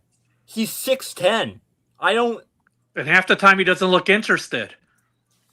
I don't think Amit should go in the top 15. I think it, but I do think like if Amit goes to Oklahoma City at 17, like that's a fucking home run for Oklahoma City. I think that's another Ousmane Dieng situation if he was to go to OKC. Okay, but like if you're OKC, take a flyer on Nate Amit at 17.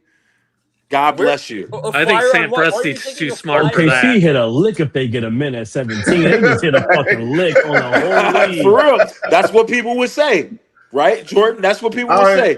Man, they hit a fucking lick. If OKC, we're talking to Q here, the OKC fan. Hold on, let me take this comment down. What up on the street? We see you, gang. Let me take this down real quick.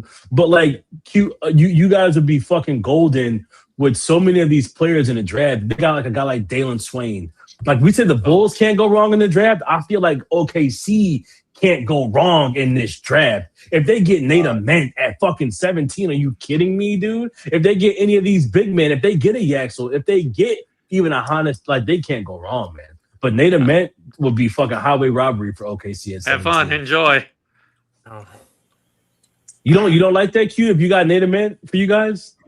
I have Nate Ament at 38 on my board. I don't know at all. Man, you got him pretty high on the board. Talk about get off my lawn. Damn. 38 is crazy. Now imagine the Bulls get him at 38. I'm running fucking laps. I'd be ecstatic, dude. Damn. I think this is a type of player that sets you back instead of like the resources that you pull, because I don't think he's fluid enough at like a baseline. And I think he's still going to grow, and you're not going to grow and also become more fluid. You're going to grow and become a center, if anything. So like if he becomes a center and like all of a sudden he's like a Miles Turner where he's a stretch 5, that's cool. But then you also have to bet on him growing to get to that point.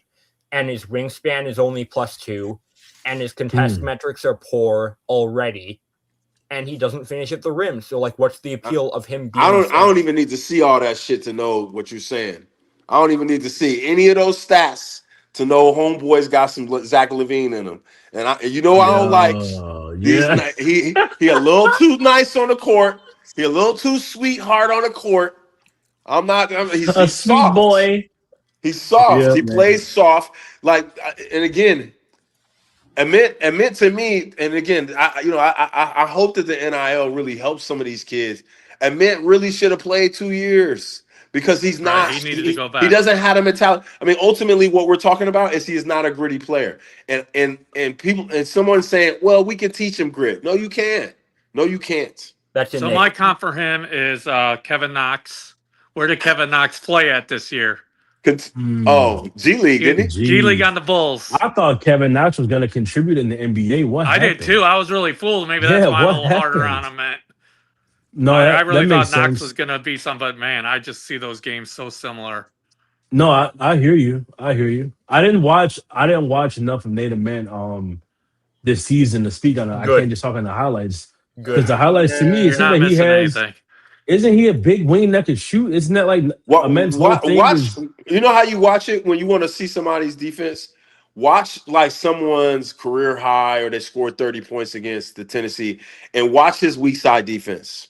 Watch his appointed attack defense. And again, he's spotty. He can just watch his.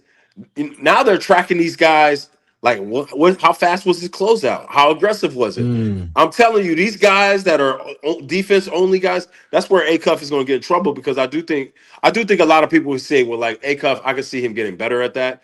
But if you're a point guard and you're a weak defender, you're a liability. And if it would be a shame for A-Cup to waste. Excuse me. It would be a shame for A-Cup to waste all that offensive talent because he didn't put in effort defensively. But Amit is not a good weak side defender. He's not. He doesn't have good strong court awareness as a defender. He doesn't understand spacing as an offensive player. He doesn't understand cutting as an offensive player. He just doesn't do. He doesn't like the Alex Caruso's and the Harts and TJ McConnell. He doesn't understand those things. And so if you're gonna pick him, go ahead, Tay. Talk to me. I'm not as down on Nate Amit as everybody else is. I don't know. Like I understand the concern. Like he didn't shoot well. For him to be 6'10", he didn't play well around the rim. His shooting numbers are bad. He's like in the field goal percentage, like high 30s. But I want to 39. Yeah, 39%. That's not good at all. I'm pretty sure he's pretty new as far as just to the sport, as far as like shooting up in the rank he's been in. I also don't think Tennessee is just a good program for, like big time prospects. I feel like if he went to a different school, it'll probably look a little bit different. Nonetheless, that's irrelevant. I see him as a guy who he has the skill sets, like he has the toolbox. He has to just put it together. He's very, very young. What's your comp for him, Tay? I don't know if I have a comp for him right now. I'm not gonna lie to you. I don't know if I have a comp for him right now because his bad is really, really bad. I will say that his bad is really bad, but I don't think he's a bad player personally. I think he's. So is he probably the biggest difference in this draft between floor and ceiling? I mean, that floor is pretty low. Yeah, he's boom or bust. He's definitely boom or bust. I don't think he's boom or bust. You think he's just bust? I don't think he's bust either. I think he's at 38. It's like, oh my God, he's 38. I think there's a real world in which he plays for a good amount of time because he's 6'10" and he can shoot. And there's not a ton of players that can do that. I'm worried about everything ancillary. But like, if you told me that he could be like a budget Kuzma, I wouldn't be shocked at that. I think he could do similar things. I don't see any upside, like any. And I agree with the Rick Barnes thing. Rick Barnes at Tennessee runs some terrible offense, and I could just be tapping into this too much. But it's like when Julian Phillips went there, and he was 40% three-point shooter before he got to Tennessee. He gets to Tennessee, he's like low 30s, 20-something%. And it's like, what happened to his shot? They lift too much in the offseason. Yeah, I don't know what it is, but you normally out of Tennessee, you see like those tough defensive-minded players. And offense, as a team, they always just struggle offensively. You can watch them in the tournament, and they go these long droughts, 8-9 minutes without scoring. It's their Achilles heel literally every single year. So I think the program has a little bit to do with it, but I think he has potential to be a really, really, really good player. I know potential is the buzzword nowadays, but I don't see him as a bad player. I think I have him at 15. I will be really, really surprised if he goes past 15, to be completely honest with you. Zach LaVine isn't a bad player. No. He's just not a complete player. So if you're getting a mint and you say, yeah, I think this guy can be a top 10 guy, can be a rotational guy that can help me win games. Yeah, I think that's great. But I think that when you're picking in the top 15 in a draft like this, which to most prognosticators and most people that really understand the draft, I have not seen a draft this deep in a very long time. Hold on.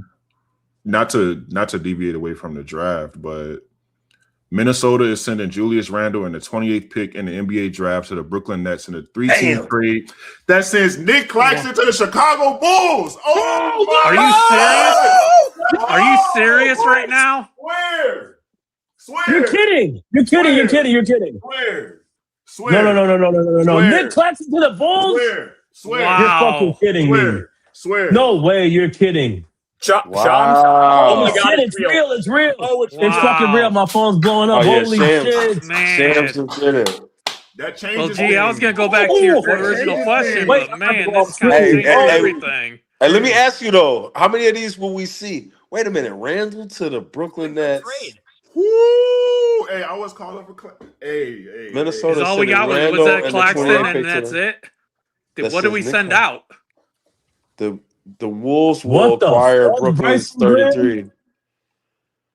Hold on, let's see. This is just proposed, so he's probably hadn't got the details. Take your time. My guess is get the fuck out of here. We trade 38. We trade 38 for Claxton. Would you be happy with that? Oh hell yeah! I'm fine with that. Yeah. Hold on, God dog. They didn't start. Hey, Jordan, it was good to come on here, brother. Yeah. Hey, what the fuck? Shout out to Tay for that. When I see a Twitter notification that look like a paragraph, I gotta read it. Holy shit! So what did we give up? I don't know. They didn't announce what we gave up yet. Okay. So Nick Claxton is 6'11", 215, 31st pick in the draft. He averaged 11, and he's been a starter for 4 years. He averaged 11 points. Wait, so 7 rebounds and 3.5, almost 4 assists. He averaged a block a game. Wait, so the Timberwolves just dumped. This looks like a. That's exactly what you saw. Are they about to make a bigger move? That's what it looks like. Maybe they're in that Giannis trade. Maybe it's Minnesota like, hey. It's funny because Reese is saying it's going to be pick 15 that we gave up. Hey, Claxton legit. Wait, hold on. We got the 4th and 15th pick in Claxton, and we bring it back. Io, come on. Wait, you said 4th and 5th? I got. Oh, who threw that last part in there? I got. Yeah. We got 4 and 15. Reese is saying that we gave nothing up so far, just a dump to us. 4 and 15 with Claxton is fucking. We have insane. to do it. Future considerations. Underdog just stated trade summary. Nets get Julius Randle, 28th pick. Bulls get Nick Claxton. Wolves get a 33rd pick. So far, it doesn't say we gave up anything. If we did this without giving up anything, wow, that's a major. Bryson Graham. That is. Undisputed. How do you feel about Bryson Graham right now? Because this is more than like I'm actually like I'm not even talking shit. Like because I know he's big on like not the lip service. So like, how do you feel about that move? We need Undisputed to go ahead and get his setup going. I wanted him to come on the pod tonight with us. We're gonna do one with him and Kelder on at the same time. That's the goal. But Undisputed said that he has to get his setup going in the basement and all that. But I am curious to know what he thinks about this. Wow. I have a proposition for the Bulls fan. Man, how does Josh talk to me? Ibuka Okori, Modest, Caleb, and Claxton sound? Wait. Say that again. You said Giddy, Ibuka Okori, Modest, Caleb, and Claxton. How does that sound? Me personally, I think Ibuka Okori is one of the most underrated players in the draft. So I would love him. I have him at 6. What archetype do you see Okori in though? He's point guard, energy guy. He's like he's like a shot creator, gets to the free throw line a lot. He's just really crafty, bro. Like he does a lot of good things. You think he's Chris Sexton? Colin Sexton. I think Colin Sexton. What's wrong? Floor comp for him, actually, yeah. I think he's a lot like Kemba Walker. He reminds me a lot of Kemba Walker, but you can put a guy like that as a secondary creator next to him and be all right. Holy smokes. Wait, you think he's as good? You think he's as good as Kemba? I have him at 6 on my board. I'm very high on him. What do you think stands out to him that makes you think that he has Kemba-like traits? Okay, so let me clarify that. I think Kemba was really special as a shot maker in clutch moments. I think he was brave. He played with a lot of bravery, a lot of giddy. He was also very savvy off the bounce, and I think he was just sort of like, a natural scorer. Ibuka led the ACC in scoring. He shot 46, 35, 83 in one of the worst contexts I've maybe ever seen in a like Memphis for Jalen Duren was bad. This year Baylor was bad for Cam Carr. Ibuka Okori did legitimately everything on that team. It was, I think they might have won 3 games without him. Like it was very bad. Yeah. I think his handle's really nice. he moves incredibly well, very shifty. Yeah. The rim finishing, like Kemba, is a concern. He's small, but he has a 6'8" wingspan. I think the defense in high school was really good. When you compare to like Acuff, who has never been a good defender, Okori has priors of being a capable defender when he's not doing everything for the team. And he can get to literally wherever he wants. Like, incredibly shifty. How people talk about Phylon is how I feel about Okori. Ooh, really? The concern, I'm not sure if he's a lead. The concern would be he'd be like a Maxey, where he's not the number one playmaker. You know, like he's not. Yeah. I just feel like Okori, and I actually think Sexton. I would love to see Sexton on like Detroit. You know what I'm saying? Some place where he could play in an accent role, and he could come off the bench and microwave kind of score. That's a good fit. Him in Detroit. I mean, I can see Okori. So you think the Bulls go Okori at 15, Q? I mean, I don't know if they would. I think they would go. But I mean, you would if you were in the room, that would be a thought. Yeah. I'm not saying it's a wrong thought. I'm just totally. Yeah, I think at now getting Nick Claxton 15, you absolutely 1,000% go shooter, like 1,000% at 15. Yeah, Cam Carr. Cam Carr, if he's there, Swain. I think. And you're saying shooter. You're saying 4 is Caleb or Boozer, right? Whoever at now. 4, What if it's Darren Peterson? Then you get over. Well, then you take Hannes, and you live. I mean, come on, Q, let's go. But anyway, I think Wilson will be there at 4. Yeah. So hold on, we're gonna have. Imagine this. Hold on, we get Giddey, Carr, Buzelis at the 3, Wilson at the 4, and Claxton at the 5. Come on. All I can think about is Stacey King. Yeah. Then you still got coming off the bench, Leonard Miller coming off the bench. LA Showtime. Yeah, it's bro, like all that lobs, all that length.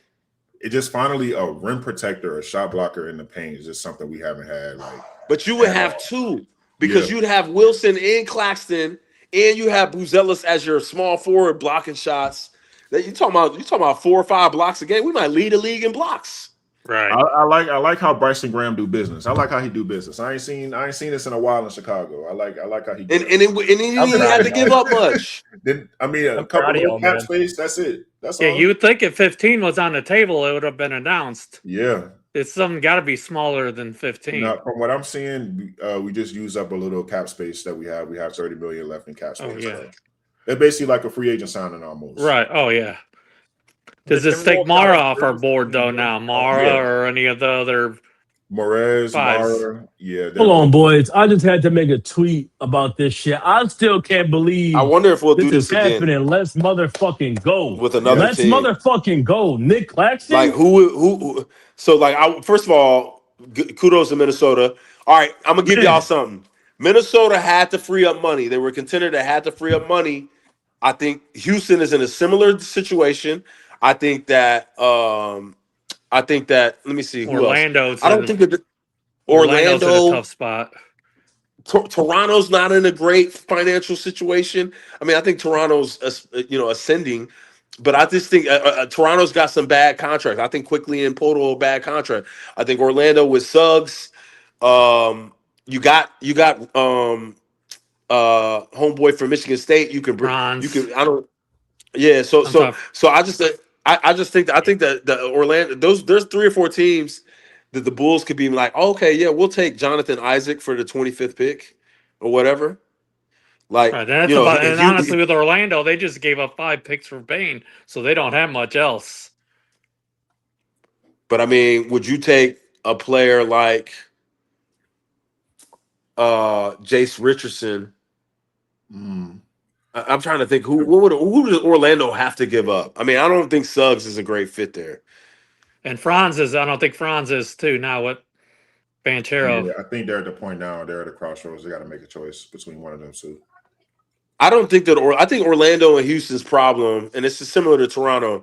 It's like you can't win without a point guard. Like I don't know like where we got in the league where you can just throw out a bunch of small forwards and power forwards and you can win. You can't win without a point guard. You cannot win without a point guard. Period. Point blank. Look at the 4 teams. Who was the East?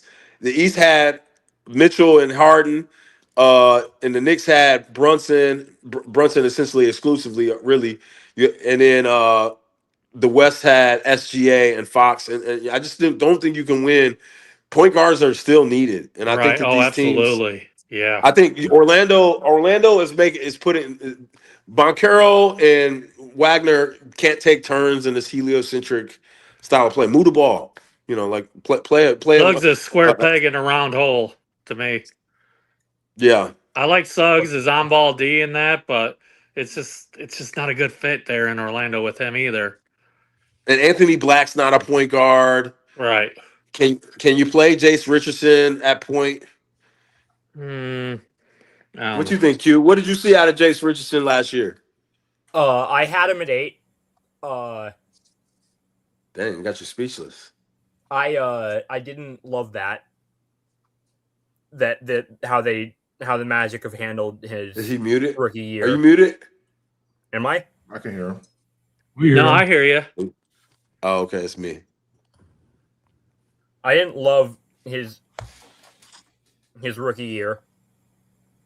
I didn't love how the Magic have handled him, not giving him G League experience and all that. They're just keeping him on the active roster and not really playing him. I think he could be a point guard if they develop him that way, but I don't think they've done that. I think they're kind of just keeping him on the active roster. I think he needs G League reps. So I do got to. It bothers me a lot. So I don't. Do they have a second? They have 46, right? Orlando? I'm not sure on that. Yeah, they have 46. Yeah, I'd be looking to target like a Jaden Bradley. Mock has them taking. Jaden Bradley's gonna be steal for someone, I think, in the second. Jacoby Gillespie, Braden Smith, even like one of those players. Right. Protected there. I do have a question on Guilty real quick because I'm about to hop out of here. With us getting Nick Claxton now, is it just us here, Q? How do you think that affects how we draft in the first round tomorrow with us now picking up Nick Claxton? I can't hear. Hop out, Ron. Hop out and then hop back in. Hold on. I hear you. Can you hear me, Ted? I don't hear you either. I can hear you. All right. Man, dude, brother, my head is still spinning right now. Yeah. Like it changes shit because like we got to see if we have the 4th and 15th pick for one. If we still have the 15th pick, I'm sorry. See, my head, I can't even think straight. If we still have the 15th pick, you mean to tell me we got 4 and 15 with Nick Claxton? Like, what the fuck? So, you still go Caleb, but I'm not even mad at any of the top 4 even more now because we now legitimately have a center. So, like, imagine, like, now if you end up with Cameron Boozer, you still cooking. If you end up with Darren Peterson, you still cooking. If you end up with AJ, you still cooking. So, like, the top 4 is still, like, we can't go wrong. Now, number 15, I was more looking to hope that we get to do like Mara at 15 before. I think now you could focus on getting just another guy like Cam Carr or maybe a guy like Braden Burries. Just bring in, you could focus more on the perimeter now, I feel like, since you already have Caleb. Man, dude, getting Claxton just changes so much shit. It changes our entire outlook. Because I know Brum said it earlier, Barton, he said earlier, poor Billy, because now we got a guy that he would have liked on this team. Not that he's gone, but the thing about Claxton that intrigues me the most is the fact that he can put the ball on the fucking floor. Like he's a creating big as well as being defensive. So it just changes so much. Like I feel like you could truly focus on the perimeter Excuse me now. It just opens the draft up so much for us though, bro. Like you're truly going into the draft now, I feel like from a position of strength. You know, we're not going in there out of scarcity. We're not going in there. We already weren't, but now I feel like you're really going in there now from a position of strength, having Claxton as your big man right now. Holy shit. That 15th pick I already thought was house money, but now it's like ultra house money. You know, all right, boys, I gotta go. I gotta see about a girl. Never changes. We're gonna hop out of here soon. Yeah. All right, man. We'll see you, OG. Hey, Q, I love the energy. Tay, love the energy. It's so good to meet you guys in person. Nice to meet you, or man. Virtually. Yes, sir. I mean, this is in person these days. Yep, same thing. All right, y'all. See you tomorrow. Much love, Pat. But yeah, man, oh man, that's great, man. That's a really good pickup for y'all. Great trade. It's insane. It's insane. And you know that we're not done. You know we're not done.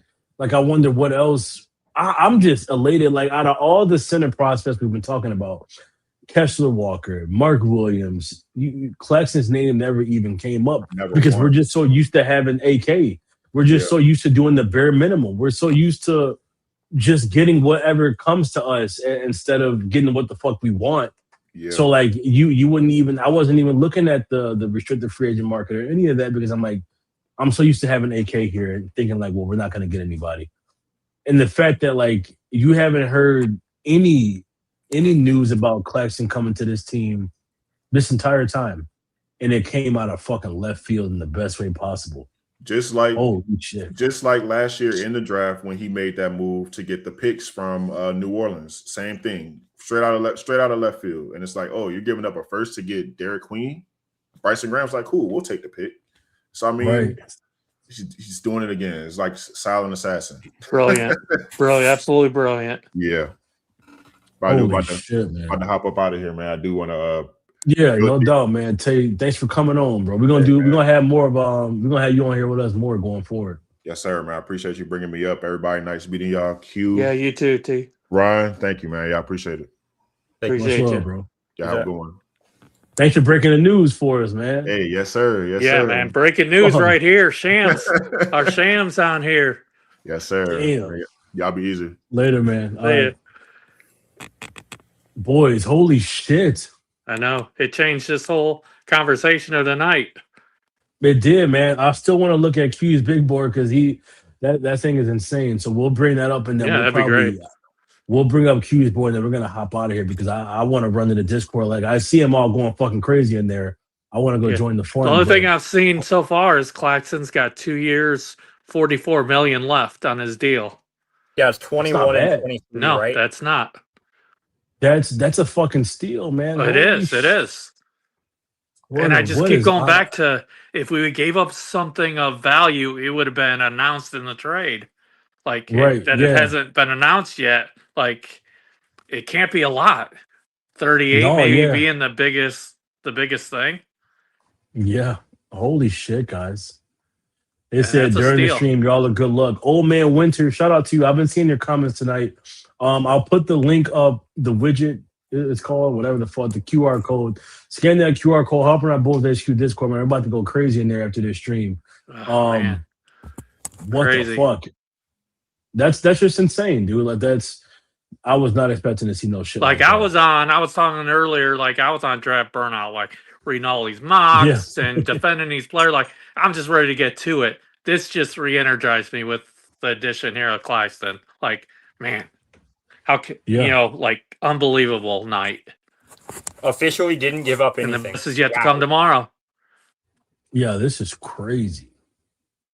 He said, man, this is nuts. Guilty. What up, Drill? How you doing, man? That's my boy Drill. It says Monk said Claxton for 23 is better than Kessler for 30 plus. Yeah, well, man. Oh, absolutely. Wow. Kessler's still a spoon on offense. He still can't. There's such value with taking on that contract as opposed to handing out free agent money where you're looking at possibly an overpay. Yeah. We got the back end of the deal. We got 2 years. Does Claxton have injury? Is that because it's like with the contract, there's just I'm not worried about much because I know that was the thing that I've been hearing about Kessler because I like Kessler. And everybody's been saying like the biggest concerns with him is the injury history, right? So like to your point, I think that's the coolest thing about this deal is like you said, it's 2 years, 44 million.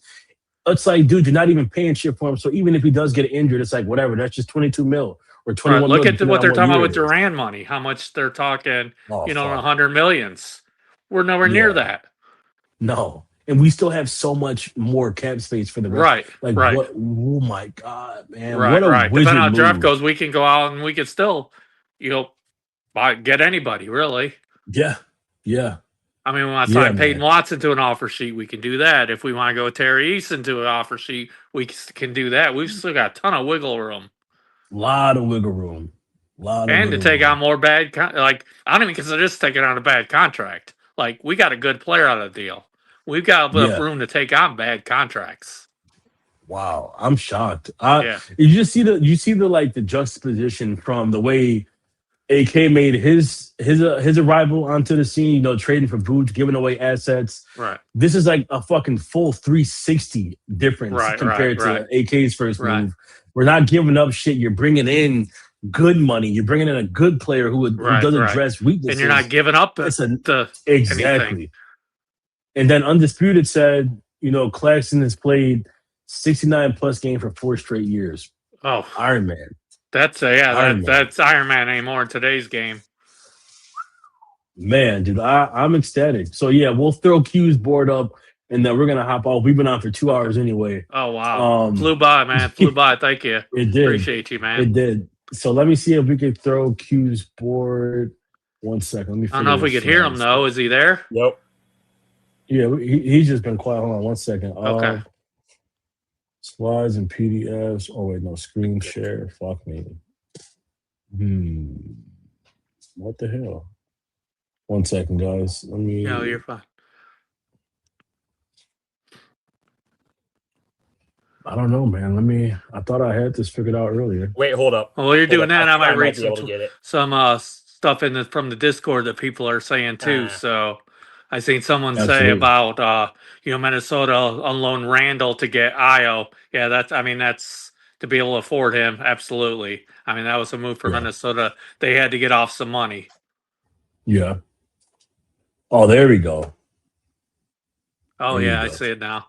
I gotta zoom in a little bit with these old eyes. Thank you, Drew.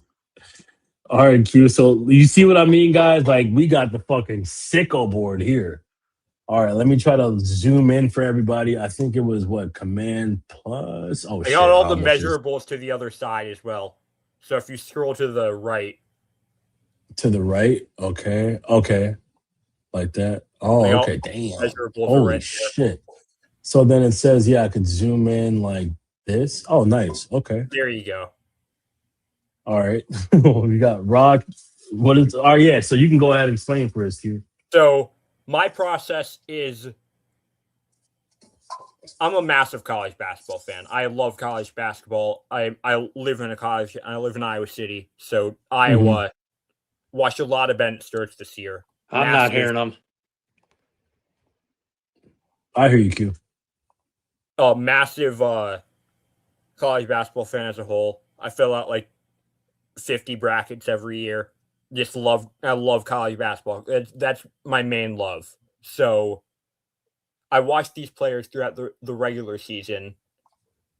And then when we get about to March or so, I'll start looking at the numbers. Like, what has my eye test?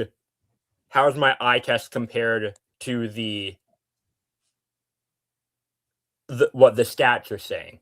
Because you want to be weary because in college the sample size is so small. You want to be weary of like Michael Brown shooting 34% from three. He's not a 34% 3-point shooter. He's like 40. But the sample size that's the key. You want to make sure that equalizes. So by around 25, I'm an Iowa fan. So by about 25 games, it's like, we can start to see some normalization, Yeah. And then when the season's over, then I'll go back through and I'll combine the two. I'll watch it like another game of all these prospects, and I'll be like, yeah, this guy does this well, this guy does this well, and I'll throw in a few other games as well. Mm-hmm. And then I'll look at the numbers and see how does that work? How did these players interact with each other? What were the other players on the team and how were they impacting everything together? I got the red heart, the broken heart for Richie Saunders. He tore his ACL and he's already old. Oh, damn. I would have had him so much higher. I love Richie Saunders, but tore his ACL. I had to move him down, and it's just kind of killing me. Yeah. I see. Shout out Dylan Mitchell. I like his game. This is a fucking great board. I wish I would have fucking pulled it up earlier. Damn. This would have been really cool for everybody to talk about. That's my bad, man. I was trying to figure this shit out. This is great. I watch a lot of I just kind of like basketball, man. Man, you're a fucking goon. but the numbers after are always what's interesting to me, because the goal is that I want my eyes to be. I want to train my eyes to still ass. Oh, I don't know if you've seen the Toby Lawal quote. No. Virginia Tech, 2 years ago, was they said they thought we were going to be ass. I mean, we were still ass, but we weren't that bad when they finished 12th. Oh, shit. That's crazy. And he said that. Crazy. That's amazing. That black line is everyone below that is returning to college. He can play. That's awesome. This is fucking 20, great. He can rent a car. Who, Toby? No. Or Chad Baker? Dude. Get a job. Oh, damn. He's 26. He's over 26. Yeah, he's a grown-ass man. That motherfucker, we're almost the same age. He's in college? Social Security soon. I can't do it, man. Life alert. Oh, shit. The unction. Yeah, this is great, man. Holy fuck. Yeah, all these guys are going back to hell. Oh, yeah. Okay, fuck that makes sense. Fuck him. I hate him. He wins from Iowa. Yeah, get out of. Nope. Bye. Oh, what up, Vax? I see Vax transfer to Illinois. This is so good. Yeah, so these are all the returners. When it comes to the current, the top board, few the sleepers that I have, I feel like I'm pretty consensus. I have a Corey pretty high. I kind of had the pitch earlier there. I like Bruce Thornton a lot. I haven't watched his game yet. He might just be Jalen Brunson. Okay. Well, he might be Jalen Brunson. I don't think he's Jalen Brunson, but he scores incredibly efficiently. He doesn't turn the ball over. And he shoots 52% from mid-range. And this is an incredibly appealing player. He over dribbles. He's 6 foot, 223 pounds, first of all. He's built like a middle linebacker. I think the fail comp that I have for him is chose the wrong sport. Because hell no, man. Maybe he should have played football, but it's at the China Second League. Laugh my ass off. Yeah, this is fucking amazing. This board. I'm not surprised, man. She said, "Oh, Asher said y'all are harsher to ageism tonight. I get it. I'm older than dirt." That's amazing. Yeah, this is fun. I expect nothing less when it comes to you. Seriously, man. You are. That's phenomenal. I'm curious how long it took them to put this whole thing together. Yeah, man. This is insane. Holy fuck. It's so good, too. As long as you put a little bit in. The years took forever. It's I had to keep going to the age date calculator. I'm like, yeah, this is... So they were born this, and then you got to search through. And then finding some of the deep players, the players from mid-majors and these tiny school. What's that, Elton Brand? If you watched, I have zero clue how old you are. Nowhere says how old you are. I don't know your age. So that was tough, but yeah, damn. The comps are fun. I think the comps are my favorite part because like comps are not meant to be. When you start taking comp like overly serious, you get dangerous. You know. Yeah. But if you use like little comps, like the idea of this player, like Isaiah Evans, like compared to Super Duncan Robinson, like an athletic Duncan Robinson, it's like that's kind of a different player at that point. But if you project the role to be similar to Duncan Robinson, you can just say Super Duncan Robinson. It doesn't have to be that serious, you know? I think... My bad, I was on mute. Yeah, I agree. I think Quaintance is an interesting point because I had Quaintance top 5 to start the year. And it's just... I don't... They're saying you might have to redshirt the year. I don't know, man. It's a tough sell. But yeah, I hear you, man. That's mainly my process. Yeah, it's fucking amazing. There's a few guys like that I think could be higher, like Graves, Phylon Carr, and De La Rhea.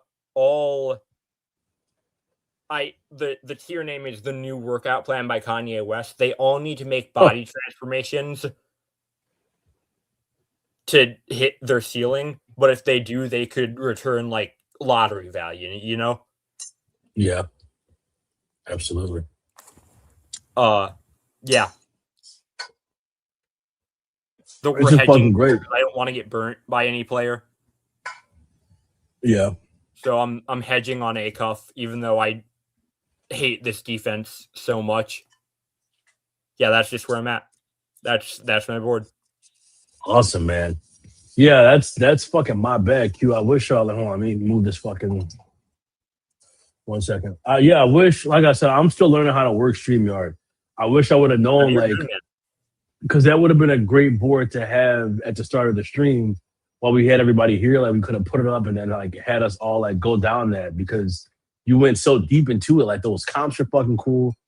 I kind of want to do, man, I kind of like want to have another stream with you where we get to go over your board anyway. Would you be down to that? Like, even after the draft, of like you come visit the board again, and like, because I want you to be able to show it off. In like, I mean, of course not either of the next 2 nights because that's the big. Oh game. Yeah, no, like maybe like in a week or a couple weeks. Yeah, like I want you to be able to show off that board, man. Like, because that board goes fucking hard. Like, after, like post. That's impressive. Like that. You said post what? Q? Post like summer league, something like that. Mm-hmm. That'd be cool. We'll do that. Yeah, we'll come back after summer league and then we'll just call it checking in with Q and like we'll check on your board, see like how everything played out. Because that board goes way too hard to like not get talked about. Like, what the fuck? I'm worried the Acuff's gonna drop like 25 at summer league and all these people are like, yeah, you were wrong. You were wrong. I'm so scared of getting burnt by him, but the defense is really that bad. I think about Acuff basically every day now. I'm at that like kind of rent free at the if he hits, I will never forget because I started in 2018 like kind of scouting, like not super serious, but like I watched and I'm like I looked at the mock drafts online. I'm like, yeah, this guy's gonna be good. And yeah, this guy's, and I loved college Trae Young. College Trae Young was unbelievable. He was. And Acuff's basically the closest thing, not play style wise, but like offense and defense wise to Trae Young. And I just know that 13-year-old me would have hated myself right now for having him at 14. And so if I get, because you don't want to regress, you don't want to like add more blind spots to go to the like when you're trying to advance as a scout, you don't want to add more blind spots, hit on a prospect 6 years ago that you miss on now. You want to continuously advance forward. So I'm worried that I'm just not giving enough credit to the offensive brilliance. But other than that, I feel really solid about the top part of the board. Absolutely. Yeah, we'll come back and visit it for sure, man, because you did some great work. They're all in the comments saying that you did some great work. They're also shouting out the apple juice. Shout out to the Juicy Juice. Yeah, my girl should keep me stocked up with the apple juice, man. It's the best shit in the world. 5 years ago, all I was drinking was fucking tequila, by the bottle and wine. These days, I'm just sipping on some Juicy Juice, dog. You feel me? So they should sponsor me at this point. But yeah, shout out to y'all, man. They said that's that high quality juice. That's why I'm always so motherfucking juiced up, Chicago. We got Nick CLAXTON here. All right, I'm juiced. Q's board is juiced the fuck up. Ron, it was great to have you with us, man. It's been great, man. First time doing this, man. It's been great. Now, unfortunately, I couldn't hear anything Q said, so I'm about to go back and listen to the replay to it. Fuck. So I didn't know because I'm sure that's some insight right there. Oh, that sucks. I didn't know you couldn't hear him the whole time. Yeah. I didn't hear a word he said. He was spitting. Well, he's always spitting. So I wonder if you miss him spitting out, you can he'll be spitting. Yeah. I'm gonna go back and listen to him because that's good stuff there. I'm sure. Absolutely. Well, yeah, boys. I'm gonna eat some dinner really quick, and we're gonna go hop back in that Discord and take in this fucking insane news. What the hell? Right. So thank you guys. Q, thank you so much for your time. Ron, thank you so much for your time. Thank you, brother. Appreciate you. Chat, shout out to the chat. It's been 2 hours you guys staying on with us. We appreciate it. So yeah, we'll be back soon.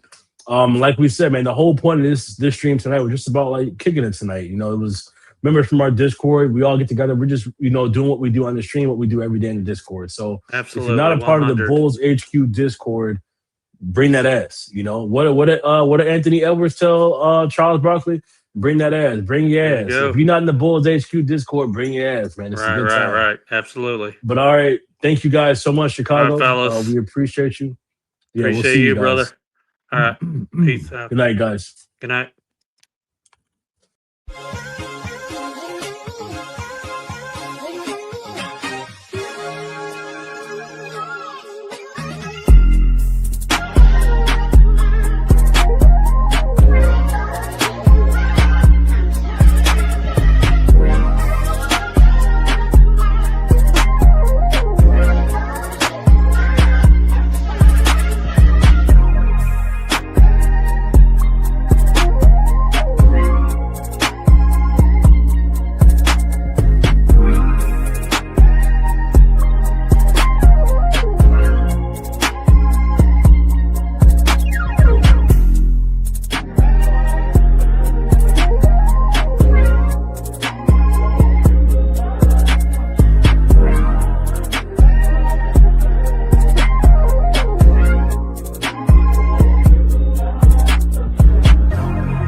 Thank you.